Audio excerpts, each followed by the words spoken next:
lovers and friends. What's up, lovers? Hey, or should I say, how it go? Every day when I'm walking down the street, everybody that I meet has an original point of view. And I say, hey, what a wonderful time of day where we can learn to work and play and get along with each other. Yes, what's up, what's up, what's up, what's up, what's up, what's up, what's up, what's up? This is it. This is our Monday night meetup. I hope it's nice. Happy to have you. Y'all like mine? Hey, what a wonderful time of day. We can learn to work and play. What's up? Get along with each other.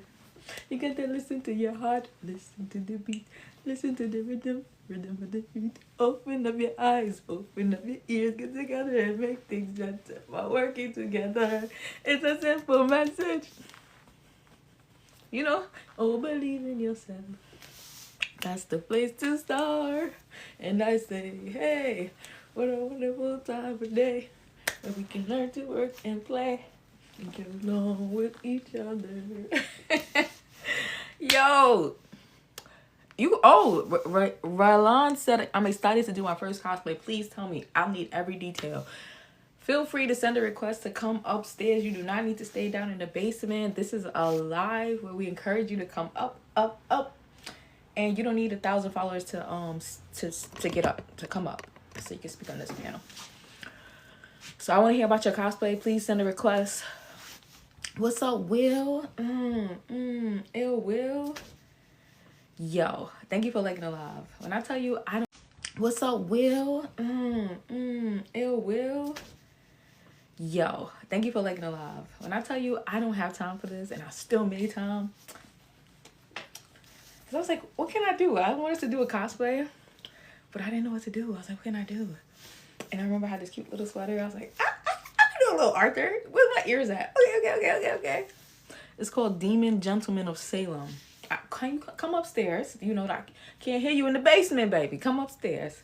Hit that request and come up. I watched it as a kid. I was bullied in high school.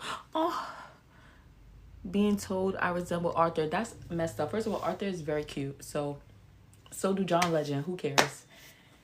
I'd rather look like Arthur than Binky Barnes because I used to tell my sister that she looked like Binky Barnes. That was not nice.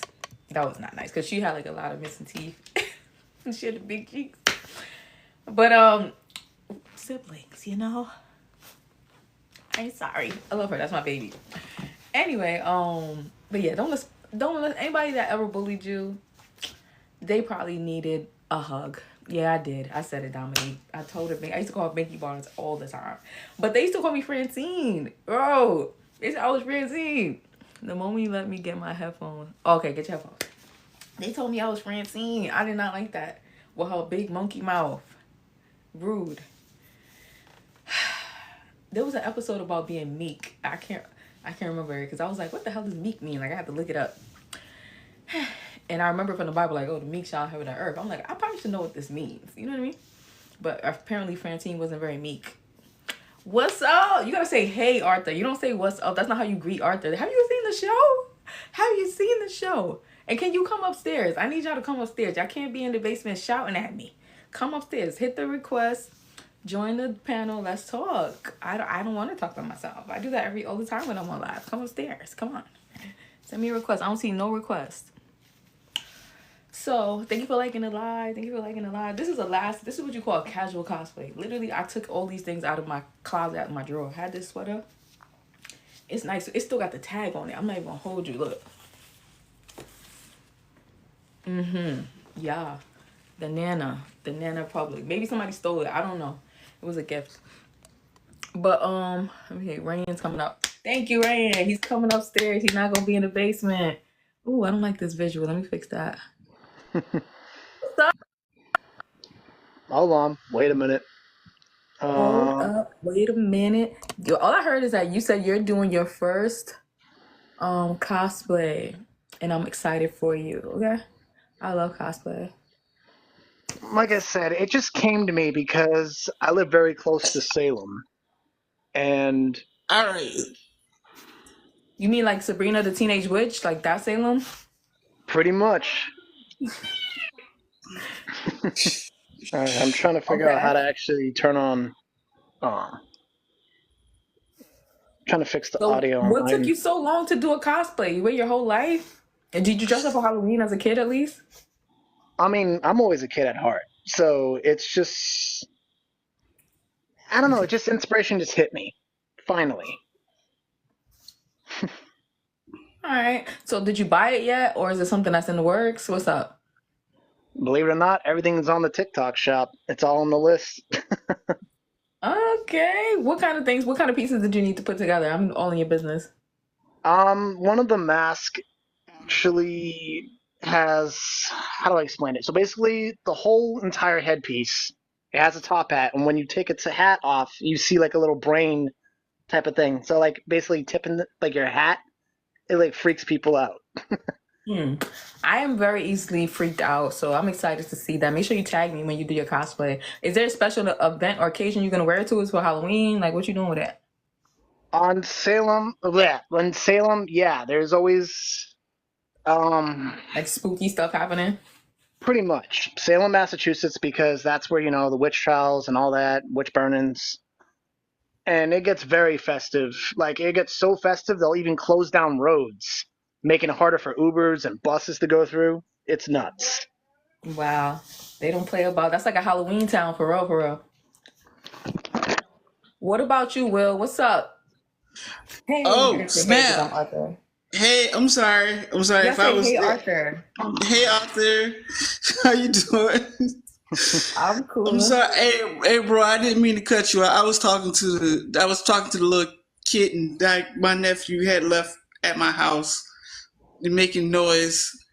Are you So kitten sitting? no, no, he found a kitten. Well, he found somebody that was giving away kittens, and so now I have this It's kitten. it's yours. Yeah, What's the name? Sukiyumi. Okay, we love a little anime cat. Yes. You know that anime characters are designed like cats? Did you hear that before? Yes. That's really cool. That's really cool. Are you coming to New York City Comic Con? I will be at New York City Comic Con. Come upstairs. Don't stay in the basement. Come on upstairs. There's still one, two, three. There's a couple of boxes. What's up, hero? I'm mad you didn't send me a request, so I'm gonna grab you, send you Yeah, upstairs. snatch him up like you. Snatch Yeah, a couple of snatch him y'all up. upstairs. My cat's name is Hello Kitty. Yeah, that's cute.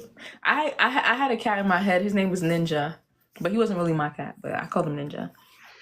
Oh, Good. All right. I sure will. Will you be at the NYCC as well? That's something I want to talk about too. Have you guys been to many conventions? um, like I said, I only recently been. I think the last time you invited me up, I told you I only been to two, and I'm planning to come to some That's a more. lot. That's a lot. That's something. Yeah, and I think the next one I go to, I'm gonna probably dress up. I would love that. I would love that.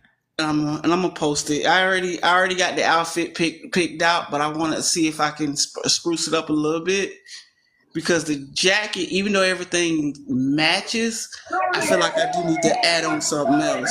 So Hello? before I settle on it and settle on it, I'm gonna take a look at Hello? everything when my finances get correct, You can and hear then me? I'm gonna actually go to We hear one. you. Do you hear us? Oh, you can hear me? Oh, Yeah. well, let me turn off freaking Monday Raw. Hold on. Can't All hear. right. Somebody is talking. You just gonna start yapping away. I couldn't hear. Hold Okay. Let him finish. What you saying, Will? I was saying like once I get my finances corrected, then I'll probably attend one. But I do have plans to come to New York, but I also have plans to go to Africa too. Yeah, So me too. I plan to travel a lot this year. There's a lot of free conventions, believe it or not. You just got to know how to look and how to find them. yeah, we're having one in December, and down here in Florida, where I'm at in Jacksonville. But I might have to miss that one. But I'm planning to go to one in DC, and then travel afterwards. That's nice. What about you, Hero? You coming up to New York for NYTC? No. Hi, Malachi. Come upstairs. I am I am conventionless, I think, until January. I don't have anything planned until January. Cool. Like honestly, after this, Like I'm pretty much booked until January, but I'm taking a break after that. I need to relax. But I'm still gonna do my Monday nights casual cosplay. What y'all think about my art there? It's cute, right? It's awesome. There's something. Y'all do the fist for y'all?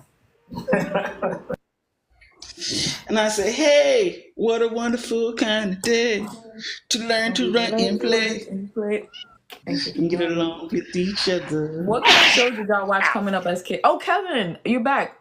I want to say hi, acknowledge you. I'm sorry. Hi, sweetheart. Hello. Yeah, I'm still here. I was just waiting Nice for to y'all to have say you. something to me.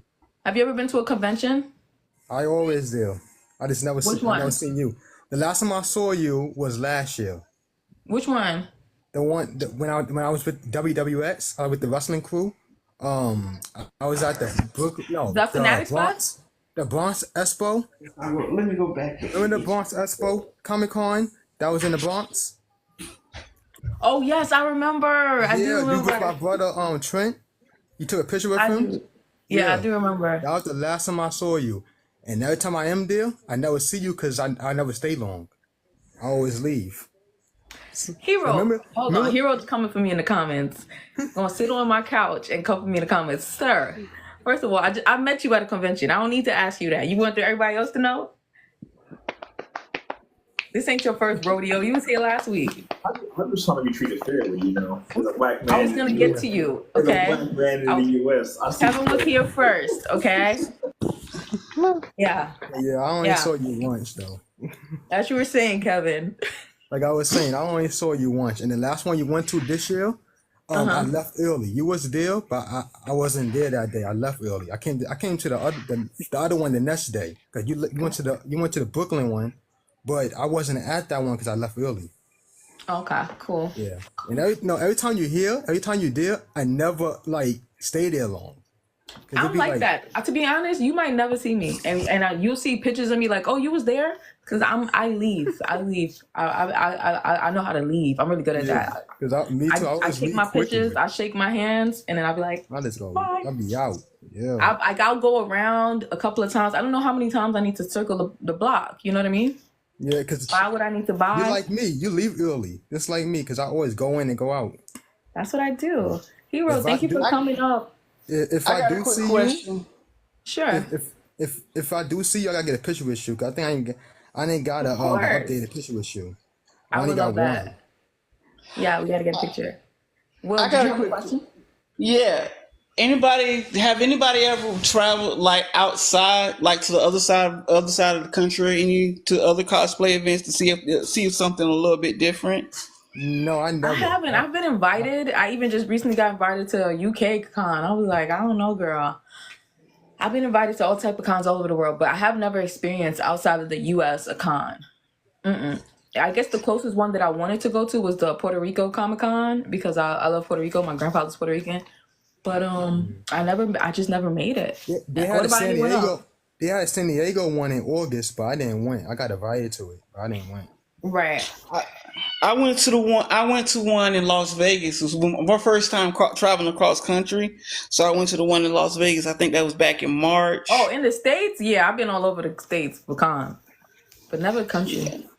Yeah. What Like about- I said, I'm gonna go ahead. I'm sorry. No, I would like you to finish.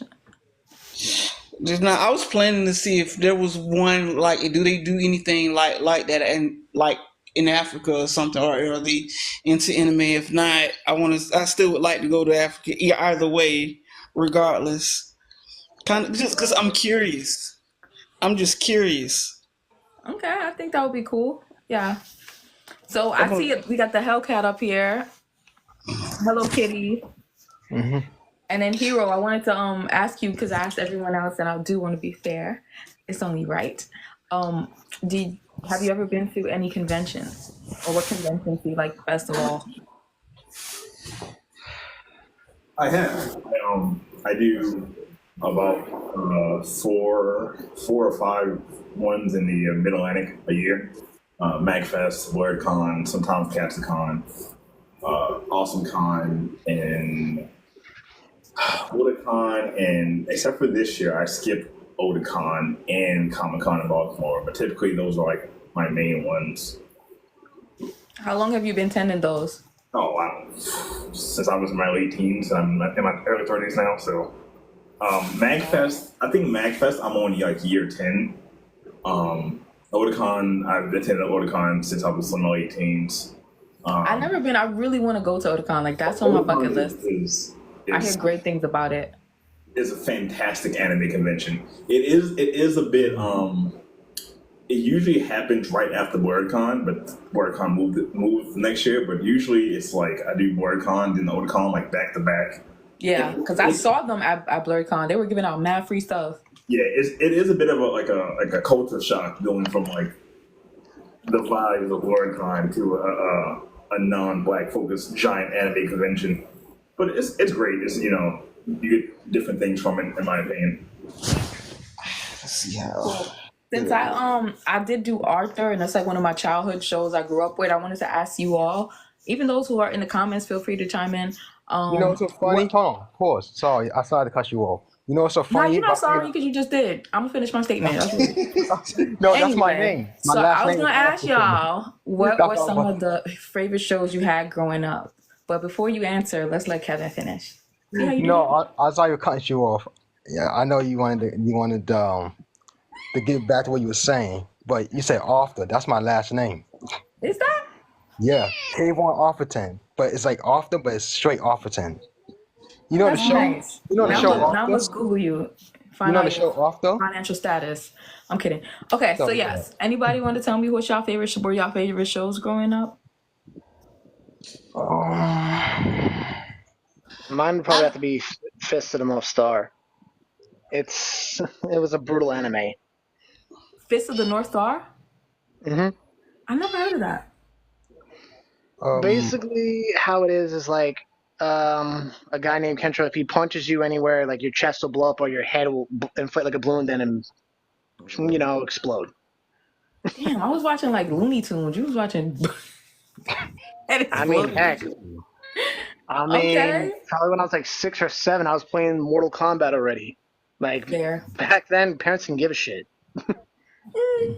Yeah, I don't know. Some parents did. Some parents was not playing. I have friends that couldn't do True, nothing. but now you have kids playing Call of Duty and Fortnite and stealing their parents' credit card and spending You know why though? $5,000. Parents see now like you can make money. They're like, oh wait, this could be a job. Go ahead, Tad, play all day. I'm gonna chime in and go ahead and say what my favorite growing up was. Yeah, everybody feel free. So it was Dragon Ball Z at one point, but I switched up and I started liking Yu Yu Hakusho, G Gundam, and there was another one, Trigun. I loved those, and then it was at a certain point it was Romy Kenshin, but up until like they got to the final 2 seasons. But I think what it was because I wasn't a manga reader back then when I was younger, so they started. I think they started like diving off from the version from the however you put I can't get the word out, but they started the version away from the manga. Diverting, like it's diverted from the manga, yeah, from the if source you don't get material. that cat some milk or a damn treat or something, that cat is trying to tell you hungry or something. I tried feeding him. In regards to what, like Rayan, you are a cat expert. What does that cat need? Goddamn love. He got love. He loved him. Took him in. Pick him up. Hold him. Give him some he catnip. followed me. He followed me throughout the house. That's what he wants. He wants some love. He loved you. That's probably why. He want to be under you. That's nice because cats be mean. A lot of cats, they don't give you no type of attention. You lucky. You got a good cat. Yeah, my cat actually licks me. It feels weird because cats have like a barbed tongue. It's still kind of getting a little used to. Yeah. You know, cats can sense emotions. Oh yeah. I've heard Yeah, that. they do. Most animals, right? My cat does. Yeah. So whenever you feel like depressed or something, they can sense it. Oh, that's interesting. Yeah, my few of my cats have done it, and I've seen a couple of owners, cat owners, it happened before too. So if like you depressed, like, and I see a cat in your lap and you look sad, I'm gonna look at you and be like, what's wrong? I'm trying to come and cheer you up, something. Yeah. I noticed people name their pets after their favorite like shows. My brother's dog's name was Broly, so you got a Hello Kitty. You I got name my a pet what'd you say? regular What'd you ass say, people. Hero? I name my pets regular ass people names and it cracks me up. Like what? Kevin, stuff like that. A cat named Kevin is hilarious. My Yes. pets regular ass people name. It's amazing. I would name my pets after what they look like. So I had a Chinese Shar Pei. His name was Wrinkles. He was wrinkly. I was a simple girl. I don't know. I named my cat Sassy and Samantha. The reason why I call my other cat Sassy because she is evil. And my other cat Samantha, she's very like attached. Like she lovely. Like she rub on me and everything. She follows me. She always make sure I'm okay. My Oh. other cat Sassy, she's like the chill shit. She the bad one. All right. What's y'all's two favorite shows? Wait. Let me fuck it up. I 'cause didn't y'all just say might my say show something. yet. It's always guys here. I'm gonna keep it real. I used to like Barney. Sure did watch Barney every day. I watch Barney. I watch Sesame Street. I watch all the Looney Tunes, all the Animaniacs, Darkwing Duck. I would watch older cartoons too because I would have like these tapes, so I got to see like Thundercats and Wait. He-Man and like Ren or the Pirates. What they call? I used to love that show. Pirates of the Dark Waters. I love that. Me and my brother watch that all the time. Can I ask you something when you're Yeah. done? No, I go for it. All right. What? Since you say you got a lot of favorite shows, what was your favorite show? You got to pick one. What was your favorite show of all time that you stayed glued watching, that you couldn't watch nothing else but that one show? In Living Color. Oh, wow. That's But I have ADHD, so I don't really have to have one thing. Like I'm allowed to have a million things. It's my personality. Like that's how I am. well for me. G.I. Joe, come on, G.I. Joe. For me, I ain't say my favorite show yet. Power Rangers. Not one yet. So I want to tell y'all my favorite show I used to watch a lot, all the times on Saturdays when I was young, and it's to come on the CW every time, every week. Status Shock and Dragon Ball Z. Yeah, fuck with Status it. Shock and Dragon Ball Z was my Interesting as two best shows I used to watch every time. Those are the only two shows that I loved it, and I stayed glued to it. Pokemon. Yeah. My first anime I ever saw was Akira. I didn't even know Pokemon was anime. I'm like, Oh yeah, it is. I didn't even know that Sailor Moon was anime because I didn't know. I just thought cartoons were cartoons. I didn't. I'm gonna tell you. I'm gonna give away my age. Y'all gonna laugh. My very first anime was Speed Racer. No, we love. See, I didn't even know that was anime. Like I just watched whatever. My first anime too. Okay. Show. What about Hero? Hero didn't chime in. Oh, so Thank you, Hard Rock. We see you. If you want to come upstairs, come upstairs. Tell us. You can join us. We'd love to have you upstairs. We gotta stay in the basement. I was and still am huge on Tom and Jerry. I love Tom and Jerry. I love Tom and Jerry too. That's a classic. Pokemon, Digimon, Power Rangers. I love Power Rangers. What's up, y'all?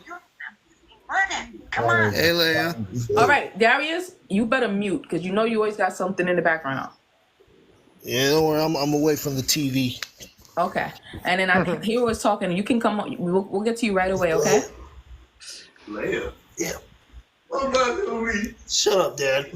Yeah, I told you to mute. I knew he was about to open his mouth. Yeah, the big head always opens his mouth. Me and his dad, we're gonna fight. I promise y'all. Fisticuffs. He be trying me. Hero, what was you saying? Power Rangers, Yu-Gi-Oh, Powerpuff Girls, Dexter's Lab, Ed and Nettie, Johnny Bravo. I feel like we skipped a lot of cartoons we're naming on anime. There's so many cartoons, guys. Come on. So many. Yeah. Hero, can I ask you a question? Hero, what kind of deck do you have? And also, are you still playing Yu-Gi-Oh? I have not played any competitive tabletop card game since I was like 20. When you say competitive, did you used to compete, or were you trying to raise your hand, Rand? I'll get to you right away, okay? Is like actually playing against other people, not like going tournaments and stuff like that. Okay. And why'd you ask him that, Will? Do you play? Uh, yeah. I don't have like all my cards anymore too much. I still play. I play online, but like the deck that I have versus the deck that I have in real life are not the same. Right. And that's mainly because I don't grow it up just a little bit, And when I say that, I don't have time to like go out and buy the cars I need because I went out, got me a mortgage, and all that little extra stuff. Grow up. You had to grow up. It's one of those Yeah, hobbies. so Go ahead. I grew up, but I didn't grow out of my habits. Yeah, that's one of those hobbies that I had to let die as I started getting older. Not because I'm too old for it. I'm not letting it go. I'm going to die with my hobbies in my hand. I don't want to spend money on trading cards. That's the only reason. That's literally the only reason. Honestly, that's the main reason why I stopped collecting that stuff. Because I ain't really want to waste my money on buying cards that, you know. I'm sorry. I'm still going to do it. Yeah, Because that's a hit or miss. Because some people, because I know people now that get $80 or $90 for certain cards that they that they have for however long, and I'm like, damn, why didn't I save them cards? My brother used to have every single card in the world. I ain't never. And then if you smart with it and you buy packs, some of those cards are like short printed and you hold on to them. You never know. I still have packs that I haven't opened. One day I'm just gonna open them up on live or something. I don't know. And then on top of that, not to mention if you go to garage sales too, thrift stores. Listen, I got a Hi, Kyle. Legend of Zelda: Ocarina of Time in its box at a garage sale a couple years ago. Wait, hold on. We got a little cosplay action. Let me see what we talking about. Hey there. What's up, Kyle? Tell us about your cosplay. Well, I'm Dr. Cockroach from Monsters vs. Aliens. Dr. Cockroach. And here's his head I made. Can you put it on? awesome. Okay. I'll get right back to you. I'm sorry, I didn't mean that. I got excited. Y'all know I got ADHD. I was excited. Looks great. I love it. What's up, Todd? Hey, how you doing, people? We're doing great. We're happy to have you. He's putting the head on. I can see him in the mirror. I can see you in the mirror. We see you in the mirror. Oh, you can't hide, buddy. You can't hide. Okay. I see the mask too. Look so Oh, dope. Yo. I'm gonna post this on my Instagram tomorrow. You look amazing. that is great. Love Did it. you make this? I can make it talk. You said you can. Oh, you can make it talk. La, la, la, la. That is good. What's up, amazing people? This is crazy. Oh, do you have the gloves? This is so cool. Do you have I'm the really proud of gloves? you. This is awesome. You have gloves. That is I can good, put gloves man. on them. Let me see. Oh, that is You got good. bugs? That's nice. I gotta see this. Gloves. Oh, that's it. Well, I'm not gonna lie. That's why I want to help content create other people on TikTok grow, because when you get 1,000 followers, you can go live and you can show your pictures and you can show your work, and I would love that for Oh, everybody. yeah. You know? Oh, I got to work now. I hardly have any. Because I would love to see all your stuff. If all this was full of people in cosplay, I would be like jumping up and down. I would just be so happy. Okay, that's it. I gotta really get it in now. Oh my goodness! Look at you, Darius. That's what I'm talking about. Oh, Darius is look, Darius is cool. Look at that. I'll be back for Kyle. I want to show Darius for a second. Okay. All right, yeah. Wait, Scare where's everybody. the? Oh, there's Darius. Oh, I'm scared. I'm scared You now. got to Oh. get down. Yeah, I'm you coming got back. Wait, let me see what you got. I think you said you have bugs. He's bloody Gloves. bleeding. Oh, you got the gloves. the clown. And he's got an evil laugh. What enough moves? Hey guys, I'm gonna return. I'm gonna come back. I gotta put Tsukiyumi up. All right, So- and feed your cat, man. Don't be starving that cat. I'm not That's my starving. cat too now. I'm gonna check on him. What? You starve that cat, he gonna trash you I'm up. co-owner of that cat. Okay. Oh, How you man. gonna get? First of all, how you gonna get to Jacksonville, Florida? I don't know. I might have to just send him some catnip in the mail. He gonna like me. This is a great cosplay, Kyle. That is cool. That gives me an idea too. It's dope. All right, come on. Let me ask Kyle a question. Kyle, what do you love about this show and this character? Well, he's actually a genius, a scientist. I'm all about science, you know? Genius. And I gotta show you this. Hold on a sec. He said I ain't even done yet. I love a show and tell. This is You my asked me joy. questions that you even see. Oh boy, that's it. We're in for a show. Do we got to pay for a ticket? No. Oh. Oh, little boy. Oh, you added rated. PG-13. PG-13. No, I'm kidding. I got another one. Oh. He's going to crank it up now. Y'all don't play with me. Oh. Y'all should have Let me been get a drink. on the Leah's Live the other night with the freaky guy with the Oh wow, that's a bigger one. more. Oh yeah, wow. Oh boy. Oh my God. Don't put it at that level. No. This ain't PG right here. That's scandalous. Now Don't kid do that. for real. Don't do it down there. PG. This ain't Nice PG. collection. I even made love her this. outfit. Right here. Oh, you even made her outfit? Oh, look at that. It got You complete, boobies? man. Yo. I You see the complete. breasts. Oh yes, wow. Oh, look at that. Oh, that's Nice. it. Nice rack. Don't ban. Nice rack. Thanks. That's a nice rack. Don't be banned, man. Or be careful the next thing you whip out. Don't get banned. Oh, don't worry. Kyle, They're you're fake. so awesome. Thank you for sharing your cosplay with us. Thank you. I'll Oh, show you tomorrow. Is there another casual thing tomorrow? There's one. Let's check in Darius. Okay. Great job, Kyle. Oh, come on, Darius. Whoa. Much. I'm glad you like it. Don't scare us. This is the version of the Punisher. By the way, that looks great. Nice face there. Come back, Wait, you I guys. can't hear you. Say it a little louder. You know you got the mask on. Sorry, the mat. It's kind of hard to talk.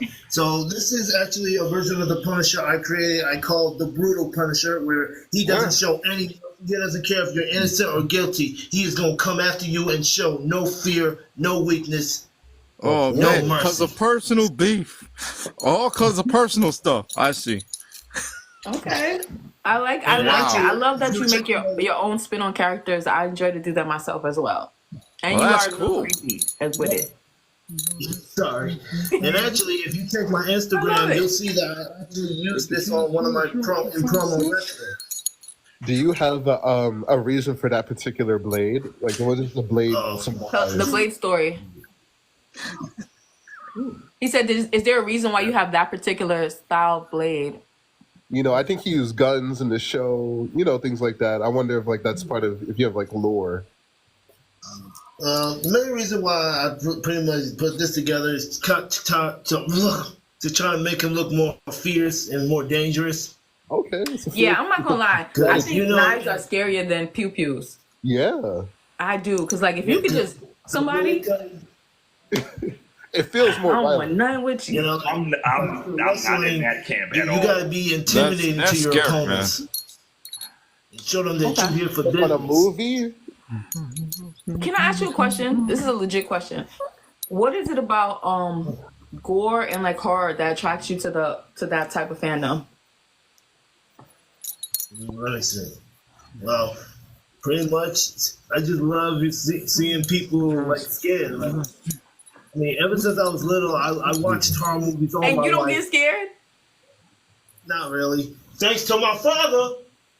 Ooh. Yeah, I know you hear me. I blame you. You better leave me alone before you come in there. Start messing with me. No, I love this. This is. Oh my gosh. All right, want to Darius. come in and be like, hey, He's no, this create song. horror characters at some point. All right, take 5. I got some more questions for Kyle, and then I'll get back to everyone on the panel, and I'll introduce Chris, because he's new for you guys. Hey, Chris. Hey, Chris. I'm This sorry. is awesome. So, Leah. what's that you have now? That fan just keeping cool? Yep, it's just hot wearing that head. I wanted to know, have you been to please. any I need a fan conventions? like So you that. bring your cosplay out to the world? Well, actually, yes, I have been to a convention. I've been to, let's see, VillainCon as Hawkmoth. Ooh, where's VillainCon? Oh, cool. VillainCon was in, let's see, where was it? Oviedo Mall, Where that's at? Like what state? Orlando. Oh. He said, where that's at? That's what I was thinking. No, Okay, no, cool. I never So heard you go to of it. conventions. Do you have a favorite convention? Yes, I do have a favorite convention, MegaCon. Mega. I heard oh of my MegaCon. God. I've never been. That's the big place, and they're going to have one in February next year. And you're planning to go? Oh yeah, absolutely. Okay. Not missing the biggest convention ever. What shows did you grow up watching? What were your favorite shows as a kid? Shows as a kid. Let's see. Well, favorite shows. I did like Cartoon Network and DreamWorks. You know. Okay. Anything specific? Like what I'm saying, like as a kid, like you know how when you were a kid, you had a birthday party, might have been Spider-Man, something that you liked that was just like. Well, years ago I did love Pokemon. Yo, they just had this crazy leak with like Pokemon. They kicked you in. Yeah, I did love Pokemon. Hero said I'm still having Spider-Man birthday parties. I love that for you, Frank. I love that for you. When I used to actually work for the costume company. I did dress as Spider-Man for kids. Oh, I still dress up for kids right now. I love it. It's part of one of my joys of being a cosplayer. Well, it's nice to see you and see your cosplay. Stick around the panel. We're gonna just ask a couple questions. Feel free to ask any questions. Ask anybody anything. Share anything with us, and make friends. Follow each other. No problem. You're a pleasant great to be person, part of Nice. it. Especially when I'm done with work right now. I freaking love y'all. So, Chris, you late. I was Arthur. I could tell. What a great author. Oh my God. Don't punch your sister. And I got some people to dress up too. That makes me so happy. Oh my gosh. Everybody pretty much on here is a cosplayer that I see. So Chris is not a cosplayer. Tell us why. Why do you hate us? Yeah. Why do you hate us, Chris? Yeah.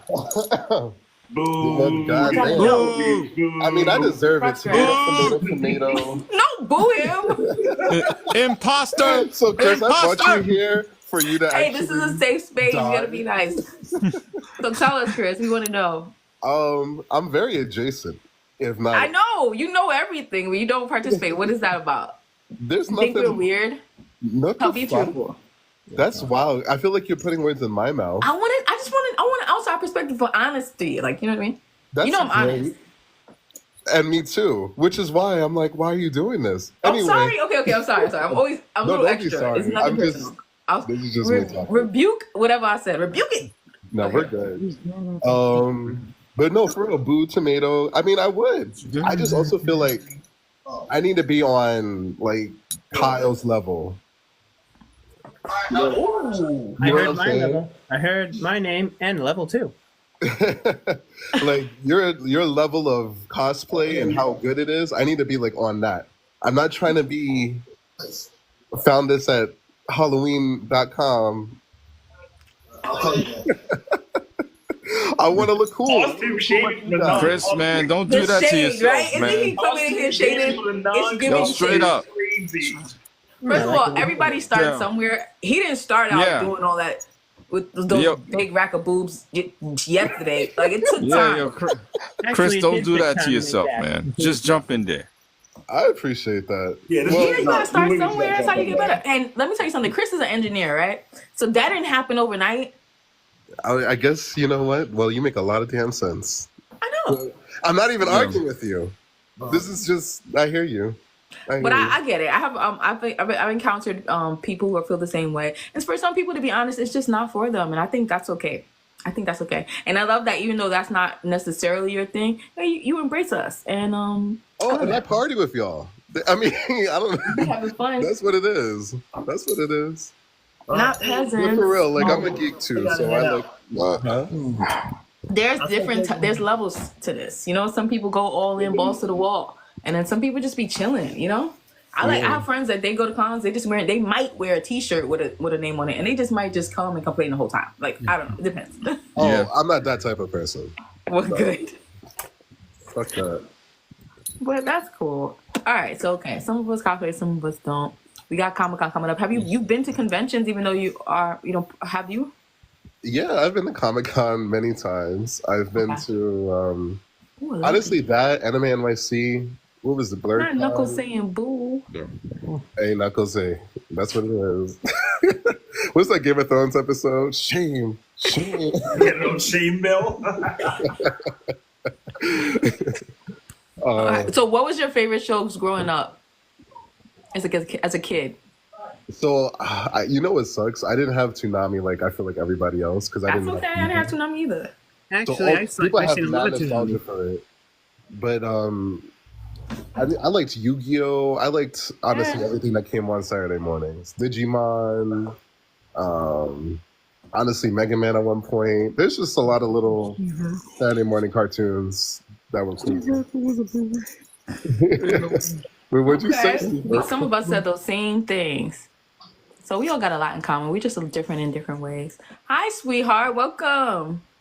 Hi, how you doing? Why don't you tell us a little bit about what conventions you've been to, and also like what were your favorite shows coming up? That's what we've been talking about. I only been to one convention. Okay. This past July for my birthday, it was at LA. Third down at about a yard and a half. Here's at the end of that. What was in LA? Not you gonna be playing SmackDown Mad Loud. Right at the very. Okay. Yeah, it was the Anime Expo convention in LA. That sounds good. How did you feel about it? Did you enjoy it? Oh yeah, I enjoyed it. It was nice. There was a lot of things to do, like the food. While and Todd Downing. We got a call in the plays for the first time this season. I'm muting you, Knuckles, because I could hear the WWE or somebody's football. Some sports announcer is letting us know what's happening, and she was speaking, so I just muted you while she was speaking. So someone asked, I don't know why they're not talking, like they don't got lips, but they said, "What's your name? What's your major?" No, I was saying it's like college, first day of college classes. Oh. Yeah, what the? Yeah, Just gonna lie, all these icebreakers. This is a Fun pain. It's picture day, So how do you feel about did you dress up for your con or did you just go? Yeah, I dressed up as Gojo. Okay, yes, girl. How did you feel? Cool. Yeah, it was good. I liked it. Did you buy it? Did you put the pieces together? What was how did it come together for you? I put the pieces together. Nice. I just bought like this white wig, bought some shades, some blue contacts, and some black boots. Oh, nice. I love that. I'm one of them people though. I don't care if you bought it, if you made it, if you stole it, if somebody gave it to you. Like if you own it when you put it on, then it's like a weave to me. Like I don't care where you got it from. I don't care who it belongs to. It's yours now. Agreed. Well, own it. Okay. I can't wait. I'm gonna go to your page. I'm gonna be looking all your stuff, liking all your stuff. I got some new panel people here. We got Knuckles Media, and then we have Legend of Daywalker. So Knuckles, can you tell us maybe like who you are? What's your background in have you ever been to a comic convention? Let me unmute you. I think I got you. Maybe you don't know how. You can request that they unmute, but you can't force me. Hello, can y'all hear me? Yes, I hear you. I can hear you. I hear you. Good evening. Well, believe it or not, my last name is actually Knuckles. That's why I have it on the screen right there. That's pretty freaking. That's like an animated last name too. I thought it was something. Hey, my name is. Yeah, like he's in the right place. I get that a lot. That's tough. I get that a lot. That's cool. But no, I go to a lot of cons. I'm going to New York Comic Con this weekend. Yeah. Look out for me. How many days? I was at Anime NYC and Dragon Con, Dream Con. So, I was at Dragon Con this year as well. Oh snap! I didn't see you Anime there. NYC. We've been in a lot of the same places, bro. Yeah, I know. I'm from Pennsylvania, so I go to a lot of the East Coast cons. Okay. I'll be out there for the Mutant and Proud. There's a Mutant event coming up, X-Men. I'll be there in Pennsylvania for that in March. Good. Awesome. Really? Yeah. I didn't hear about that. I come out there all the time for stuff. I was there for a Power Rangers convention recently too. Awesome. Is it Philly? So what shows did you grow up watching? What didn't I grow up watching? Dragon Ball Z, Sailor Moon, Digimon, Pokemon. I'm a 90s baby, so it's like you think of the old school anime, I've probably seen it already. Yeah, just a lot. It's hard, like just a lot. Okay, cool. X-Men, cool. Spider-Man. I was telling them because I feel like people was ashamed. No, I watch Barney. Spider-Man. I watch PBS Kids. I watch everything. Yeah. That's cool. That's cool. You're in the club. Yeah. You What know? about you, Legend of Daywalker? I know you've been to conventions. You joined us last week, but maybe there's some people that haven't heard. I What had fun conventions last do you? week. That's why I came back. I know, but like some of these people weren't here. So what are your Also, I'm gonna post this later. So what are your favorite conventions, and what shows did you watch growing up as a kid? Okay, first one, favorite conventions. Wow. Any convention that I go to, I make the best of it. To pinpoint a favorite. So I do like the convention in Harlem. It's very hard. It's very heartfelt. What's that? Schomburg. Harlem. Right. Schomburg. They let me do my thing. They let me go on stage. They And give that's me a the free time. convention too. So if you look for free conventions in New York, that's one of them. Yeah, they should. New York Comic Con is my backyard. That's like if you live in New York, that's your Super Bowl con. There's not a wall. There's not a yeah. There's not a wall. There's not a wall that I haven't scaled. There's nothing I haven't jumped off. And New York Comic Con is sentimental for two reasons. It's the con that my sister and I never miss, but this year we will miss. I don't know what I'm gonna do with myself. Oh. And New York Comic Con is also the convention where I found myself as a cosplayer, if that makes sense. I found what niches and what things work for me personally, how I want to project myself, how I see myself, what I'm comfortable, and working on a craft and what I'm known for. Okay. And what about the shows that you watched coming up? What shows did you watch as a kid? Little young Daywalker. What? Eating Big things cereal. at once. No. I watched I date back a little further, so I'm gonna go to the Shaw Brothers. What's A lot that? of the that's the kung fu movies. Well, that's on the Five Deadly Venoms. Okay, I know the Where Five you Deadly Venoms. Okay. right where you guys get a lot of the inspiration for Right. Power Rangers Now I know from all you. those all those old karate flicks. I was Yeah. forced to watch them. Forced. I mean, like Put they a were pin- on all the time. I had no choices, but I loved it because then we play karate all day. Me and my brother. Yeah, we went outside and did it. Mhm. Thundercats, Transformers, G.I. Joe, Spider-Man and his amazing friends. Did I say Voltron? No, you didn't. That's a good one. Voltron. Voltron was dope. That was my thing. I mean, but well, I've been into martial arts since I was 3 years old. What do you know? At 3, I took it serious. Like around 5, I made a conscious decision to take it around 5. So anything that I do or watch is always martial art based and centered. You don't watch no love stories? Leah. Oh wait, I'm just saying. Like, all we do is fight. We don't laugh. Nah. Real rap. I love comedy. Okay. I roll up on comedy. So like when you was a kid, you didn't watch watch no little bonkers, no funny too, like no. All right. Since we gonna go there, Yeah, keep it real. I thought you don't watch Barney. No. I'm gonna keep it 100. I'm Brooklyn, so I watch the Smurfs. Thank you. Okay, the Fraggle Rocks. Let's talk about it. Like, let's not get these staples in our community. Like, don't do it. Okay. Fraggle Rock, I missed that, but I do Care remember Bears? the commercials. Oh my God. Care Bears, the Care Bears. All right, wow, we really going there. Care Bears, Teletubbies, Strawberry Shortcake, Small Wonder. I used to love that. He-Man. Yeah, well, that was an anime. She-Ra. That was. You know, it was a spin-off. It worked. But I I watched want to cosplay her though, because her cover look is amazing. So I there's another think woman you on the would panel. body her. Can I just give her like some attention because I feel so good to have her here. So I don't know your name. It just says FM, and I don't want to mispronounce it. What do we call you? You can just call me Jackson. All right, Jackson. Where are you from? Chicago. You hear that? Chicago. It's nice to have you on the panel today. Thank you. Would you consider yourself a nerd or a blurred? Yeah, definitely. Both. Right. Do you feel like there was shame around it, or is that something you've always been comfortable with? I feel like I've always been comfortable with it because I had like all guy friend group, and all they did was watch anime too, so it was pretty cool. What shows did you grow up watching? Did you tell me? No, I didn't. Powerpuff Girls, Rocket Power, Winx Club, Witch. Hey, Wings Club. Wings, love it. Nice. We are the Winx. Amy Yasha.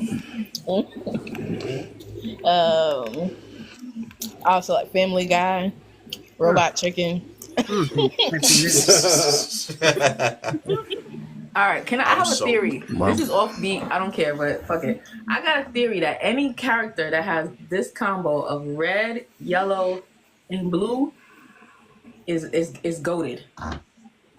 Everyone, Shout like out to Spider-Man. Spider-Man, Superman. Probably if your name ends with a man. In general, even damn Roger Rabbit, like everybody who got Goofy. Like, I don't know. Red, About yellow, those colors blue. are goated. Mickey Mouse had a red Who's jumper. your favorite hero? Who's your favorite villain? Let's go there.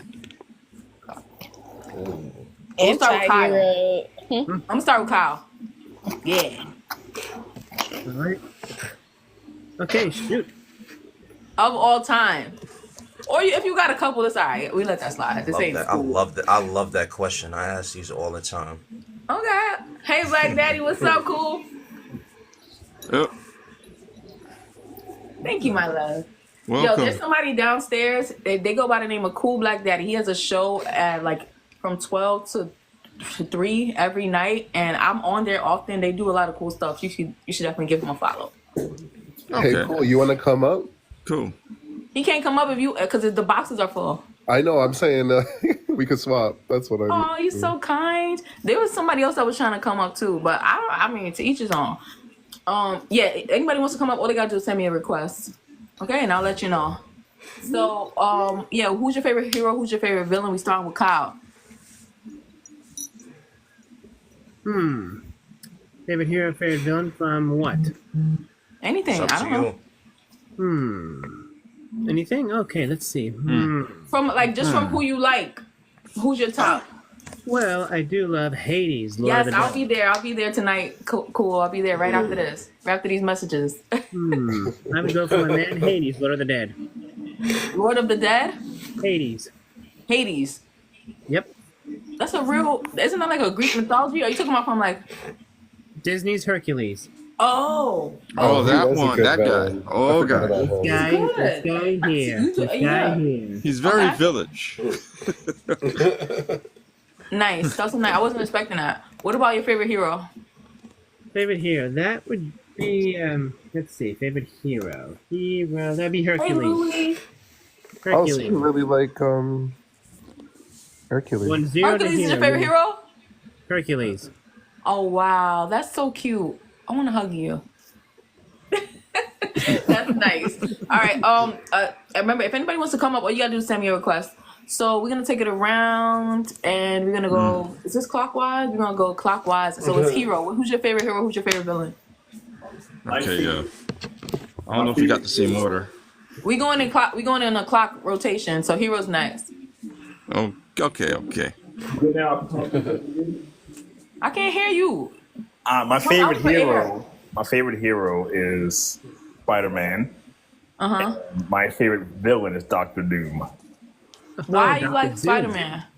I know, babes. I'm ready too, Louis. I like Spider-Man because he's always punching above his weight class and constantly sacrifices himself and his time and his family, yada yada yada. You know, it's a lot more impressive to me, more heroic when someone who can fly is, taking on beings that are like, from space and shit like that. It's way more impressive to me when Spider-Man is doing his heroics than when, like, say Superman or Hyperion, people like that are, fighting the same kind of guys. There's way less risk for them. Okay. And Doctor Doom, so you're excited about the new film, yes? I am excited for anything that brings me Doctor Doom. I don't care if it's a comic book, a movie. One of my friends does a cosplay of him. I'm going to send you his page. When I tell you this cosplay is so impressive. It's funny that you say that, because I was literally, like, when I hop in here, I've been spending this time I've been quiet looking at Doctor Doom cosplay stuff. Yeah, you probably already saw him. He's viral. Yeah, and here we are on villain you stuff. See that? So. Nope. Y'all see my shit zoomed in like goddamn? No, it was fine for me. Well, on mine is zoomed into just my eye. It's That's crazy. terrifying. It's very terrifying. But I'm gonna go ahead and go to Todd Rock because I don't know. There you go. Oh man, I've been thinking. I don't, man. My favorite hero is Nightcrawler. Okay. That's my favorite one. Yeah. My favorite villain, I just can't put a finger on it yet. I was hoping you would get me last, but I could spin a block. I'm gonna spin a block. What you about caught me out there. Miss Jackson, if you nasty. You I'm sorry. My favorite, You got to do it. my favorite hero is Deadpool. My favorite villain is Hisoka. Why and why? The properties of bungee gum. What? Wow. Let her cook. I need to know. No. I like Deadpool because he's funny. That's all. And yeah, he got the voices in his head. I fuck with him. I like Hisoka just because the properties of his nin is bungee gum. It has both the properties of bungee and gum. So The certified pedophile. Okay, I like that. So there's somebody in the comments that wants to come up. I want to spin this whole let everybody touch this, and then whoever would like to drop down, y'all free. You're not trapped, and you can always come back up. But thank you for sharing that, Miss Jackson. I appreciate you. So let me see. Really? I changed the thing, so Kevin is next. My bad. Kayvon, no Kevin. Kayvon, I stand corrected. This is me. This is how I stand corrected. You call me. You know what you can do for short? If you can't say my full name, just call me K, like everyone else I can does. call you Kayvon. I got respect. So Kayvon, what is your I'm gonna go with Spider-Man straight up. Spider-Man always been my favorite. Why? I need to know because so many people like Spider-Man. I need to know if they got their own The reason. same thing that he said, but the only reason why I like Spider-Man because he's funny. He could dodge stuff with his spider senses. Like if someone trying to kill him, he could dodge it and stuff. That's what I love about him. That's the main reason why I like Spider-Man. To be honest, I don't got nothing else about liking Spider-Man but that.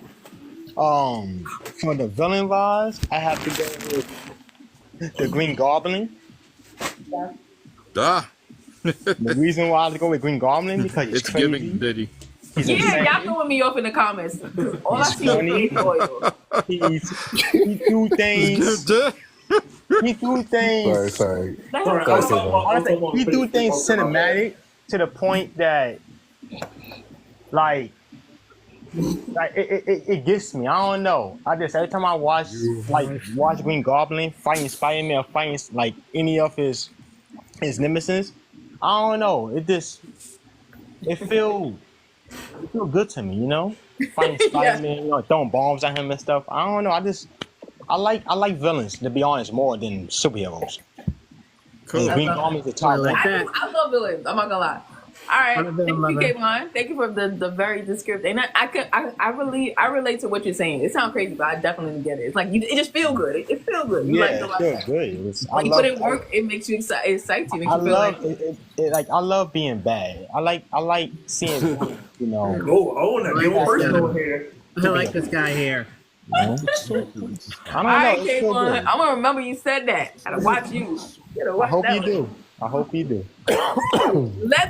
Legend. Who's your favorite hero? Who's your favorite villain? Wow. Do I have to give one? It seems like people. No, just there's no rules. Like this is not school. We are free. Peace. But I want you to be like the reason why I want you to really hone in on something though. Don't go 25. Right. I won't. So let's do this. We all know Blade, but villain wise, let's do that one first. So I have a version of Blade that's an evil Blade, and he's a combination of all of my favorite villains.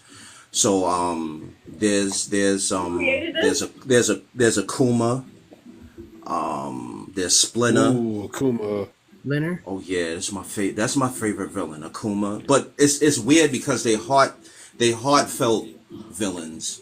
Pardon self, Akuma, Storm Shadow, Simon Phoenix. Shout out to Wesley Snipes. I draw energy from him because he's comical, so it's almost like a Joker thing. I want to say Magneto, but he's not really a villain. Magneto's cool.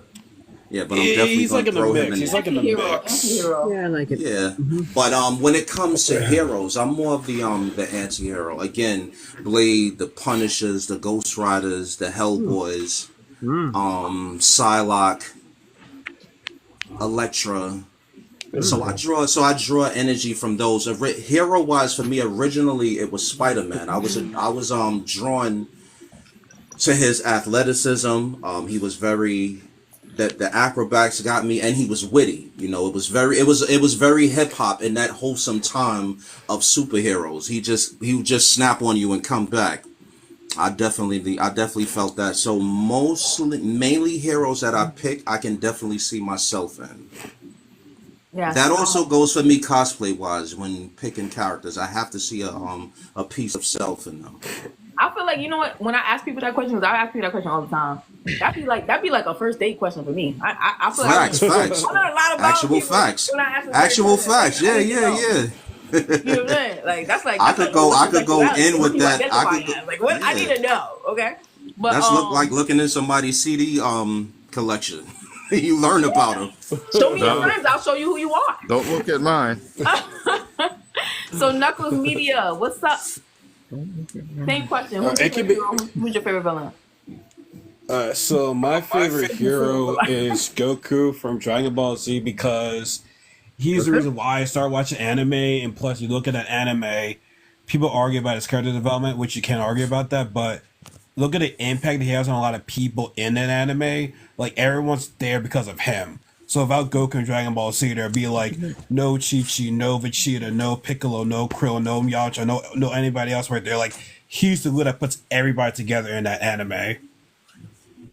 That anime also inspired so many others. It's a pretty good one too. It was hard for me to get into Dragon Ball Z. It ain't for everybody. It's not for everybody. I low-key felt bad about it, but as being an actual martial artist, it almost was just like, no disrespect to nobody. Sometimes when I say it, they take it a certain way, the nerd in them. It was almost just like senseless violence. It's like, some people need that. Some people need that. Punching through a mountain. Yeah, that's why I open with pardon self, no disrespect. Right. Yeah. Well, who's your favorite villain? No, I don't think this villain gets talked about.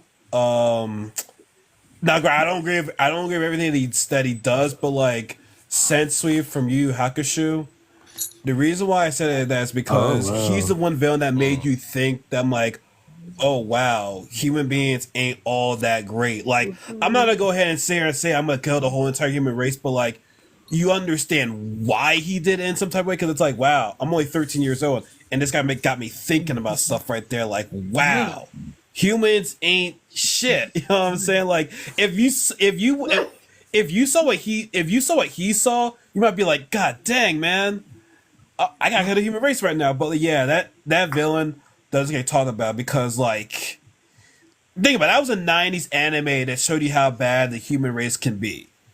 Early '90s was on that shit right there. As well. Dope. Somebody in the comments, my friend Zen Liz, Gilly, Gil, and Louie, I see y'all in there. They said Dark Phoenix does it for me. She's been my favorite villain. Ooh, good one. Cool. All right, so Chris says, oh no, it's not. It's Chris. It's up to Chris. Like, what's up, Hello. Chris? Hey. Good evening. All right, favorite hero. All right, I know like everybody has said it in this panel, but I also like Spider-Man a lot. I'll give different reasons though. I be want to tussle with Spider-Man fans. I need to know like you legit like. Dang, you want to fight? Was my favorite, but I grew out of him. I feel like out of all the heroes that have given me joy, you know, in some way, shape, or form, Spider-Man kind of has that in the most media and the most consistently. Yeah. So whether it's the video games coming out or things like that, I've just gotten a lot of joy out of that franchise. So I like that. I like him as a character, things like that. I feel like, what else I want to say? Even like the design stand the test of time. Like I feel you know, if they come up with a new series or if there's just anything going on in the comics right now, I'm gonna find it cool. You know, so they kind of have me on lock in that way. Let me see. All right, and then villain, I won't keep going. For villain, it's gonna be some animation. It's gonna be Mahito from Jujutsu Kaisen. Why? Ooh. I think that there's a lot of villains that don't actually make me feel that like I care about the evil deeds that they're doing. Like when Thanos was gonna snap like half the universe. I mean, it sucks, and it sucks that he killed his daughter with the Soul Stone. But did I really feel like my characters that I love were going through it? It's no offense to the writers or whatever. I didn't feel it like that. But the way that they write Jujutsu Kaisen and this other villain that I'm talking about, they so directly affect the main character and make me like dislike him. I just feel that I'm drawn to it. It makes me feel like a true villain. Actually, like for it real. feels like he's legit evil. Like Yeah, he's just evil for bad. being evil, not for like whatever people. You know, Hero, there's no did you go? retribution with him. There was no. Yeah. You know, I think it's nice to be able to write a villain as like multifaceted too, and like you learn their backstory, and maybe they deserve to be a villain because I definitely had like this Transformers movie that came out. I think everybody agreed with like Megatron being the villain in that. I don't always need that. Anyway, thank you for listening. That's it. Oh no, we were here for the intent No, talk. I liked it. Mahito is like Good a one. cold-blooded villain. Like he just wants to be. Yeah, he's just wants to kill bad for everybody. being bad. He made you go through it. For real. He made you go through it. For real. He makes you hate him immediately. Like there's no build up. Oh, That was really good. That was really good. Great explanation as well. So I got a question real quick, if you don't mind, for the wait, group. I didn't go yet. Oh, yeah, you did. My bad. So my favorite hero is Superman. I love Superman. I started loving Superman after I seen him when he was all drunk and sad in the cartoon, in the show, in the movie. That shit made me think he was human because I never liked him before that. I thought he was like too perfect. But I love Superman. And my favorite villain is Tupac and Juice. See? Wow. Oh my God. Bishop today. Yo, talking about hold on, time out. That movie should have been a horror movie. I didn't see that coming. That should have been a Nah. horror I movie right there. Every time I see that movie, I gotta watch some kid shit right now. That movie made me go through it right there. Wait, he didn't give a damn. The stare he gave me. The stare. The stare. That thing's scary. The stare. All people like that. That was really I actually draw energy from Bishop Borderline a for my horror evil film. blade. All right, The I'm sorry. And then really one more did a great person in the job movie with gets that a hero's movie. question. So Todd, you didn't answer. Remember, you needed to spin the block. No, okay, you get back to me. Oh man. The guy he mentioned, Hades from Hercules, that's a good one because I love his very aristocratic style. You know, we're in New York City, so we're familiar with the village. So he really reminds me of that sort of personality, and that's already that pushes a few buttons with me. Really, I find him really, really humorous, and I always love those villains with a really, how should I say, a little sophisticated style to them. You know, instead of just brute, mean, and like Abomination or anything like that. There was a style in Hades. She said Bishop from Juice though. Yeah. Yeah, that's I didn't think you'd go major to hype. that. You know, I did not think you go that way either. Yo, luxury. I'm hit us in luxury. the I'm gut loving like you for that. Leah, one. don't hit us in the gut like that. I told you I'm gonna tell you the truth. That's my Oh, favorite. look at villain. Kyle. Kyle got the demons. Oh my goodness, he's a real Hercules. There you go. He All right, said, so "Don't mess Hero with had a him." question for the room. I would love to hear it. All right, so this is directed mostly at Spider-Man fans, but I guess it could be any of the comic fans.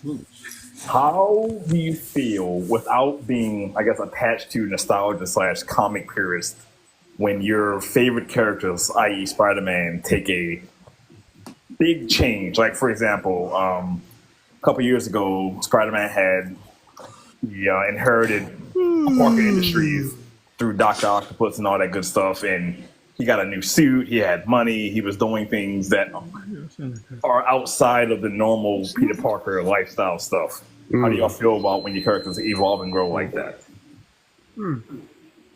How I the feel like writers it makes changed them? business. Wow. My bad. Good question. I mean, I guess I'll go first. This is Legend. If I'm feeling it, I'm feeling it. If not, then I told I y'all just there's hold somebody on. that wants to come up. Is there anybody that wants to jump down? Well, enjoy, y'all. I'll let y'all have fun. We gonna miss you, Chris. Come back. Oh, you're sweet. Okay. You know I love you.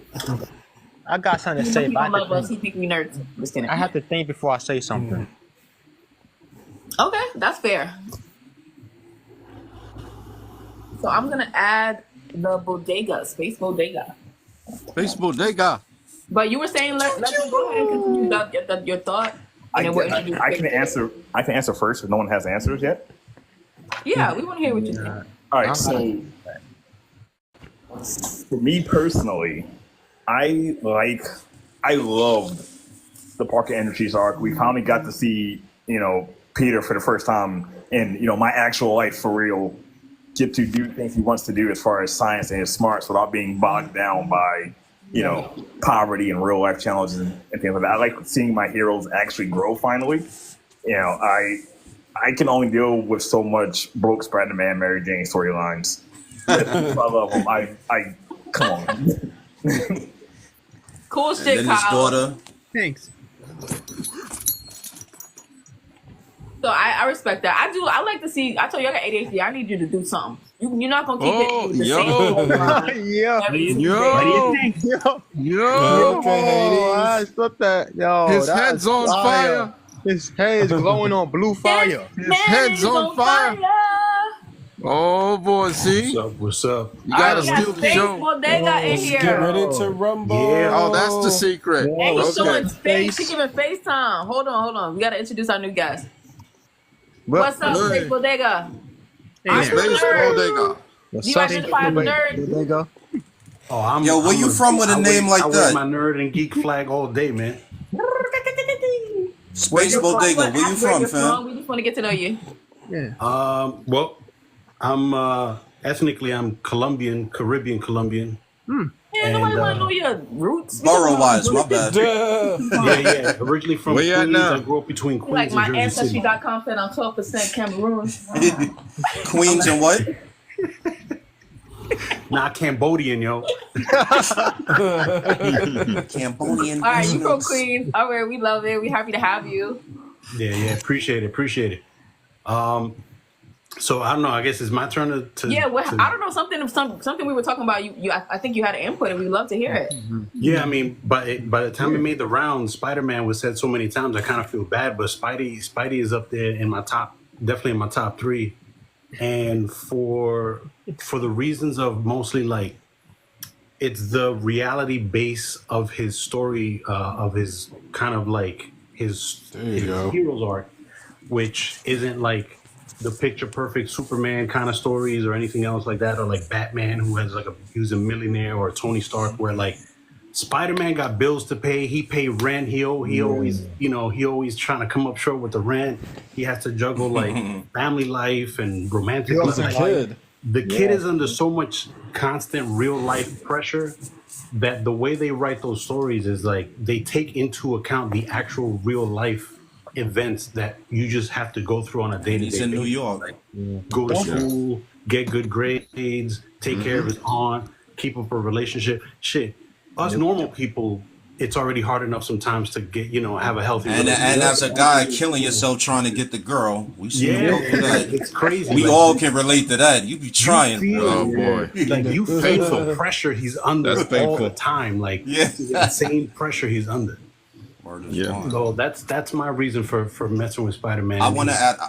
I've been a fan of his since I was a kid, and just the fact that I grew up in Queens, like the fact that I grew up in Queens already made it a big, a big thing. Connection anyway. right there. Yeah, man, that's a main one.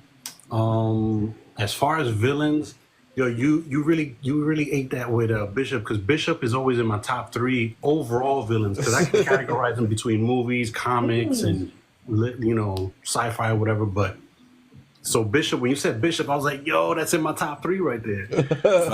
He's a problem. Bishop and Juice is a whole there's a thin line between Bishop and like horror movie villains like Jason and Leatherface and shit. Like there's a very fine line between. That's true. That could have been a horror movie, honestly. I'm telling That you. could have been a horror movie. Yeah, for real, man. If you get the right writer, like that steps right into horror movie category. I had the haircut. I had the step. Right, but did you have the boots? You didn't have them 40. Come on. Yo, who you talking to, Leah? Yeah. Come on. The original. I still got them. Don't make me go. Don't make me be like homeboy and go start getting stuff. And I was how you gonna kill Raheem? So wait, I asked DJ everybody this 90s, before so, you came, Space. I asked them what shows did you grow up watching? So I gotta hear yours. Oh man. As a kid, young bodega. Oh, word. When chips were like a quarter, that guy. I was gonna. Damn. That, You know what decade that is? My villain choice is gonna be between Show Enough from The Last Dragon and Darth Vader. We can watch movies. That's cool. Movies. I got that on DVD. Because I need to, and it's funny because years ago I used to keep in contact with a guy who ran a page on IG where it was developing a cartoon version of the origin story for Show Enough. I know all of them. Till this day, not only is that a perfect movie anyway, like Last Dragon is a great, I could watch that 100,000 times and never get sick of it. But till this day, it's still like if I watch that right now, like if I go ahead and press play and watch that shit right now, my hair still stand up on my arm when that last scene, when he finally reveals that he has the glow in his hands. Oh, there's something about the way they shot that scene and the way they led up to the story in that where you feel the pressure on Bruce Leroy, like, yo, this is a problem right now. Like, what the fuck is going on? Like, facts. Can I add one to that right quick? Please do. Yo, first of all, I saw The Last Dragon in the theater and still got the movie stub. But yo, you got the movie stub. I still got the original Ninja Turtles movie stub, all my blades. But in any case, not to I had the trading cards, the Ninja Turtle trading cards. I still have the I lost my point. Movie. My bad. You just wanted to lost flex my on point. I was in a movie theater. God damn it, Bobby. Eating popcorn, real butter. They don't have real butter no more. Damn it, Bobby. God damn it, Bobby. Right, so look, you gotta tell us who you grew up watching, like your favorite shows as a kid, and then we're gonna answer Hero's question before he beat me up. Did you remember? You remember what he was gonna say? I remember, but let the brother go. He been waiting for a minute. Nah, go ahead. Me go ahead. Oh, so the Last Dragon was actually the first Super Saiyans. Because they glue before, you know what I'm saying? An argument can be made. Yeah. Yeah, an argument can be made for they sure. were the first to go Saiyan. Yep. Jesus! No, I'm stop. Anyway, so, wait, go ahead. Tell me your shows you grew up watching. I'm just messing with y'all, please. So you were asking about shows, right? Yeah, what shows you grew up watching? Like, I grew up watching Barney, Bonkers, Looney Tunes. Man, that's a crazy ass rabbit hole. These shows, like they help develop us in a way. Cause yeah, man, we talking about like Small Wonder, fucking G.I. Joe, Alf. Remember Alf? Alf. Yo, I was just watching Alf like a month ago, just on some nostalgia shit. I put it on. I looked it up on I think it was on Amazon or something like that. I don't know where the hell I looked it up, but I was like, oh, Alf. It was like 2 a.m. I was just like awake. So I'm like, let me watch some Alf, yo. Three's Company. What else? Oh wow! Knight Rider for sure. Happy Days. Knight Rider was. I could go all in that. I was just trying to be nice about it. Wonder Woman. Right. I like to hear it because then it makes you think of other stuff you forgot. You know what I mean? Yeah. So when I'm telling y'all, I'm like, oh shit. Because somebody in one of these lives gave me a link to a website where you can watch all the old shows, like literally any old show you can think of. I have it in my phone somewhere, but I'll share with y'all maybe next week. So Centurions, the Barbarians, like Mask. My brain goes, it'll go forever at this point. That's a horrible question to ask. Me and you could definitely cipher. Word. If I can say so. Okay, what about Hero? Hero, can you repeat your question for us so that we can answer it promptly? And if you guys have a question or something that you want to share with the room, I'm open to explore that as well. Skip you! You just was threatening me in the comments. Oh my gosh. Work stuff. I know how that be. All right. So I'm a medic. Mine ain't no joke. So Kyle. Yes. Tell us about your experience being like, I guess I won't say a nerd because like, we nerds, huh? But for some of us, we had it was cool, but for other people, it wasn't. What was your experience like with others around you as a kid? Because you see how you collect things. Was that something that made you feel other, or that something that you were able to share with your friend groups? Did you find community? Well, I'm actually comfortable with doing that to share with other people, you know? Mm-hmm. But if some people obviously don't get that, maybe it's not their cup of tea, huh? Mm-hmm. And also, if I may add something to say, you know,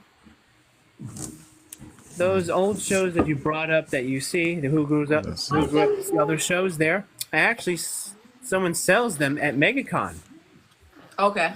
All those DVDs of old shows that were on in the 90s. I don't know what to do with a DVD but play Frisbee. And, you know, let's just say I've been trying to find other people who cosplay around here because it gets kind of lonely, you know? Yeah. You should join my Facebook group because maybe there's some people in there that's in your city and y'all could do meetup. I have to The link is in my bio on my Instagram. I missed that part. Where you from, Kyle? Titusville, Florida. All right. Yeah. Good. Are you familiar with the Florida Man? Florida Man. All right. So it might be you. So we're gonna just leave it alone. What about anybody else? Anybody else want to tell me like your experience? I'm basically trying to say without saying like, were you embraced for being a nerd or were you bullied? That's the night. I'm trying to find a nice way to say that. Like, how was your experience? I mean, I may have been bullied a little bit. Really? How were you able to get through it? Is that something you still fight with? Well, I got through it because I wouldn't want to be like them, you know? 2 wrongs don't make a right. Facts. And let's just say bullies will actually get their just dessert, you know? Karma will get back to them. It's called I like karma. He ain't no damn Florida man. Okay, let's go. Come on, Kyle. I got you, man. I love that kid. I wanna add on to that. Sure. Let's take it around. So we do like the same clock rotation. And we'll go to Pardon self. No, that's fine. We'll go to Knuckles and we'll come up to Legend. What was your experience like? Were you embraced or bullied for being, you know, who you are or what you like to be? I don't think so. I mean, my brother and sister got me into playing games and watching anime, so not really as far as I can think of. I mean, in a way I did kind of hide it, but like I don't really remember being made fun of for watching it though. It was a while ago, so my high school and middle school memories aren't the best right now, but I don't think I got made fun of during it though. That's good. What about Legend? What's your experience? It's funny because old school Brooklyn, a lot of people were nerds, but the term nerd wasn't cool. So I don't know if anybody can relate to that. It was that conflict where I had to manifest to certain guys what the nerd was. Like when we in the barbershop and everybody wilding about their favorite basketball team or football team, you do realize you're geeking out right now, right? Exactly. It's the same vibe, I mean, and all for my Caribbean people, because I got Caribbean blood in me. When you go to Eastern Parkway and you wearing your favorite country island on your sleeve and everywhere, you're geeking out. So it's the same thing. So you just have to flip that and put it there. But I've always found that interesting. It was the word that certain people in my area, I can't speak for everybody else, but in my area, it was always that conflict. And I felt like I lived like right in the middle of that. But the funny side is a lot of my G's, they watch the same shit that they watch the same thing. Yeah. Wait. Actually, if anybody wants to come up, you can just send a request. Who say something? I just had a question though. I don't know if we should wait for everyone to go around, but like, it kind of like relates to the question that you just asked, is that how do we feel that, like, anime comics are all popular now We just compared to, talked about that back in last the week. day? We can't revisit You that. talk about, okay. Hold that thought. So, Hero, what's your experience with that? And if you want to, are you still over there working? I'm back. I'm good now. The worst time possible for you need to try to talk to y'all, but we're good now. Everything, no one's dead, so we're fine. He's a foot doctor, so he had to go scrape some cuticles. See ya. Exactly. So, I had a minute, I guess, dose He of said